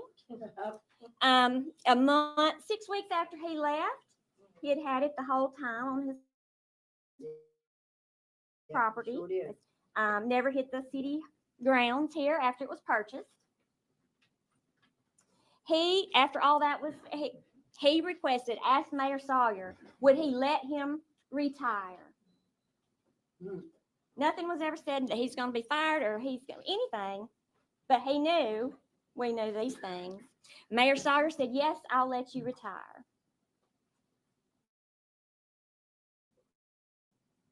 Josh Howell, the next day, came in and submitted his resignation. Yes. I did not fire them. I don't have the authority to fire anyone. And I'm not the reason everybody is leaving Hanceville. A lot of the reasons is because they've done things that are not legal. So, you know, I guess I'm tired of being quiet. So. About time, about time. Yeah, so About anyway, time. I appreciate it, but I really would appreciate you didn't put things on Facebook about me that aren't true. Amen. Thank you. Thank you Thank for you. your time. Yes. About time. This is an issue, a situation that caught us completely off guard. We only had a week to think about this. We've only had a week to look into which way do we, all of you realize that this mayor and council, the number one priority for us is your safety and the safety of your family and protection of your homes. And we have allowed a lot of latitude here tonight. We got away, we threw the 3-minute thing out the window, okay? Because we're concerned about how you feel. We wanted to hear what you had to say. And we realize the seriousness of it. And we realize that it's not something that we have an answer to that we can try to fix overnight. And this is something that's going to take some time. It's going to take a lot of thought, a lot of consideration, a lot of input, a lot of investigation of where do we go from here? Because that's our number one goal, is your protection and your safety. But how do we do that? How is the best way that we do that? But it's on the agenda this afternoon, and we need to take some kind of action on it. I don't know if we have, yes, sir. But Mayor, if you don't mind me Sure. interrupting, I'll get to it quickly. There's been some consternation about the facilities. Let me remind everybody, this is where you have your council meetings. You had all your council meetings. It is a truism that if you want to change for a special meeting, you have to give 24 hours notice and post it appropriately. A minimum is on a bulletin board. But you cannot change the location of your town meeting without a 7-day notice. Also. I knew that was correct, but I wasn't gonna correct it at the time. It was not the time, but the thing about it is, and I can see the rationale, assume you're in a municipality that's miles wide and long, you change the location and you give 24 hours notice, how does anybody know? But there is some debate under the Open Meetings Act, whether that can only be changed in an open meeting. In other words, it talks about primarily I think they're really referring to a regular meeting. It does not say the regular meeting. It says if you change the location, then you need a 7-day notice, and it has to be voted on for that change at a council meeting. So your dilemma became, you wanted to reach this immediately. You knew there was going to be an participation by the public. You didn't want to wait, and you could have only had a meeting to vote on changing the location, have a better location. So, and it's not you didn't really have a lot of options about that. If I've missed the law on that, I'm almost positive I'll get 703 calls before I get to the house. tells me I missed the law on that. But I think you're correct, that because you have a special meeting, that you still have to be here for that 24-hour notice. I just thought I would interject that. If a special meeting is called, as long as you give a 24-hour notice, then it can, the location can be changed from here to. The special meeting, you have to have the meeting in this location. In this location. To for a have a special meeting. change of location, it's 7-day notice. And then there's a debate, I'm sure educated jurists all over will call and tell me if you have to have the vote by the council to change the location for a one-time change. That's my understanding. The next week, we'll be able to take them on, so they can come. So, members, we've heard all the comments.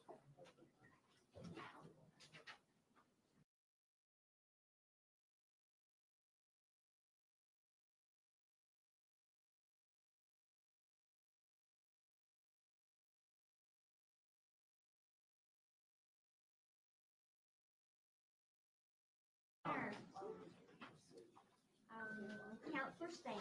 Here. Counselor Dean Tucker. Here. Counselor Nutt. Here. Mayor Pro Tem Brown. Here. Counselor Cornelius. Here. Mayor Sawyer. Here. Now I need a consent for the agenda. I'll make a motion to approve the agenda as presented. Second. Have a motion and a second to approve the agenda that has been presented. All those in favor, would you let me know by saying aye? Aye. Any opposed by the word no? The ayes have it. Now, for new business, item number 1 is the police department. Do I have I'll make a motion to table that. Second. make a motion to table in a second?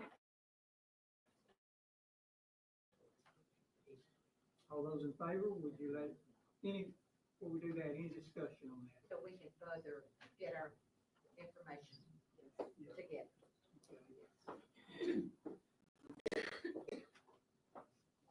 Any other discussion?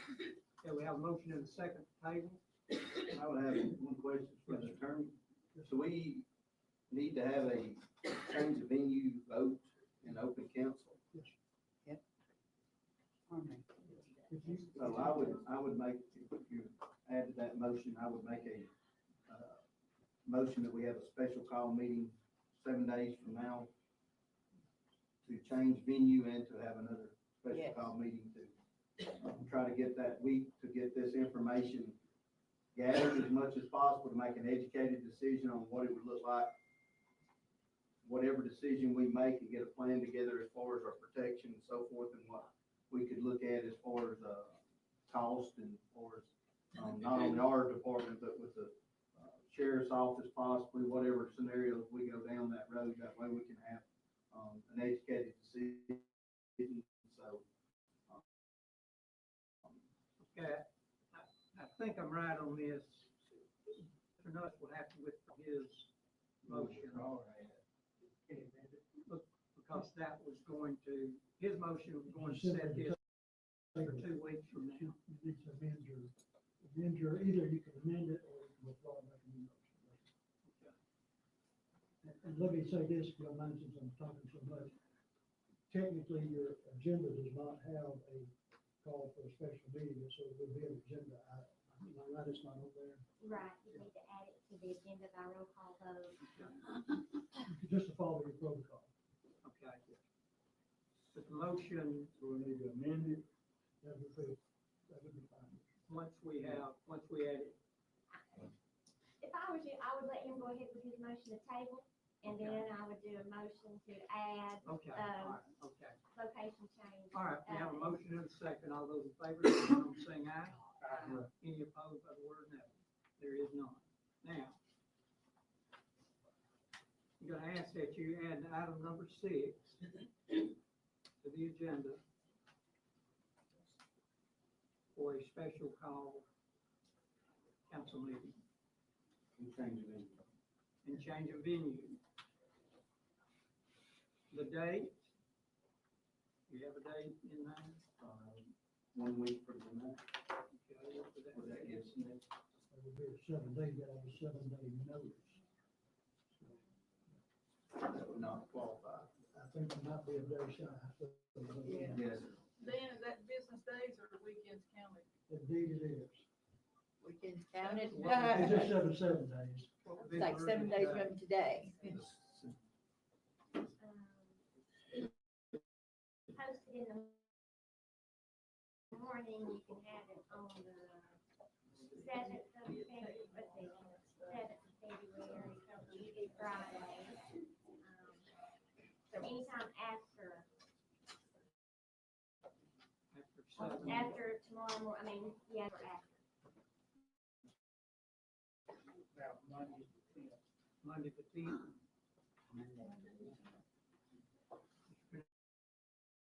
Is that good with you? Yes. Monday the 10th. Next, we have 6 for a special call business meeting. Monday the 10th of March. The location to be determined. Council, we have to be noticed. Okay, Wallace College. Wallace, well, we don't know if it's sound system. Wallace College. We can have it at Wallace College. I'll make those arrangements. Yeah, that's good. Will that work? You sure it will be available? No. I feel sure that she can make something available. Unless y'all won't tell the city. We don't know his way. Yes, ma'am. Need to know what building it was. Okay. Let's just make it the Civic Center. Hanceville Civic Center. Yes, actually, Civic Thank you, Center, we will Jesus. try to make adequate arrangements. All right. I need a roll call vote. It's right down the road. 5 o'clock, 5 o'clock. Of the Civic Center, It's right down the road to Armory, honey. Civic Center Yes, address. the Armory. Kim, anybody? 902 commercial. 902 Commercial Street, Hanceville. North, East. east. Okay, who made motion? Okay, and second? We need a roll call vote. To add the To agenda. add to the agenda, yes, ma'am. Counselor Sam? Yes. Counselor Dean Tucker? Yes. Counselor Nutt? Yes. Mayor Pro Tem Brown? Yes. Counselor Cornelia? Yes. Mayor Sawyer? Yes.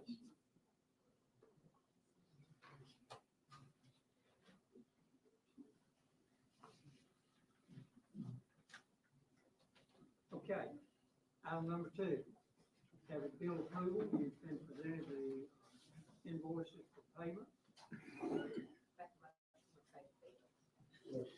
Motion and a second to pay the invoices that have been presented to us for this session. All those in favor, let it know by saying aye. Aye. And any opposed, by the word no. The ayes have it.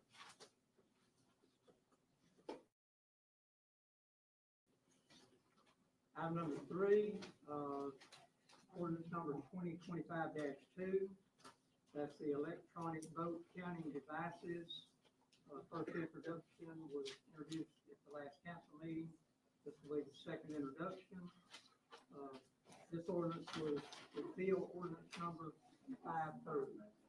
And I'll need a roll call vote for that.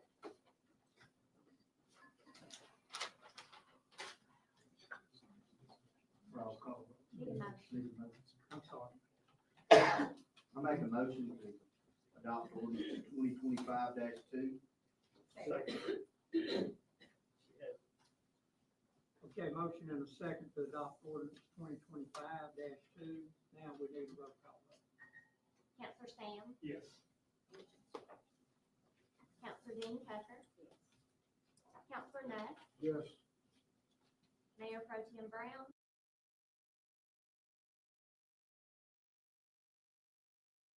For this request, all those in favor, let it know by saying aye. Aye. Any opposed? There is none. The ayes have it. Okay, item number 6, set a special. Mayor and council, you know that, I'm very responsible and accountable for my department, and I have a very good group of men that work hard here and strive to make this a beautiful community, to bring these businesses into Hanceville, to bring these homes into Hanceville. And we're even getting criticized about this. And my department is one of the hardest working departments in this state.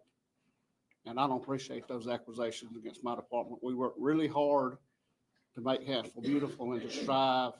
And I appreciate y'all recognizing that. I show you my accountability in my report every week, and I can answer any question at any time you need me to answer. No, sir, I appreciate your report every council meeting. Thank you. And I'm accountable for that, and I'll stand accountable for my department. Thank you, Rick. Thank you, me and all. Okay, we need to approve the February 13th council meeting minutes. I make a motion to approve the minutes. Make a motion, have a motion and a second to approve those minutes, February 13th. All those in favor, let me know by saying aye. Aye. Any opposed? There is none. Ayes have it. The only announcement we have then will be the special council meeting, March the 10th, 5 o'clock at the Civic Center. Yes. There's nothing else for the council. 5 o'clock. We are adjourned. Make a motion to adjourn. Yeah.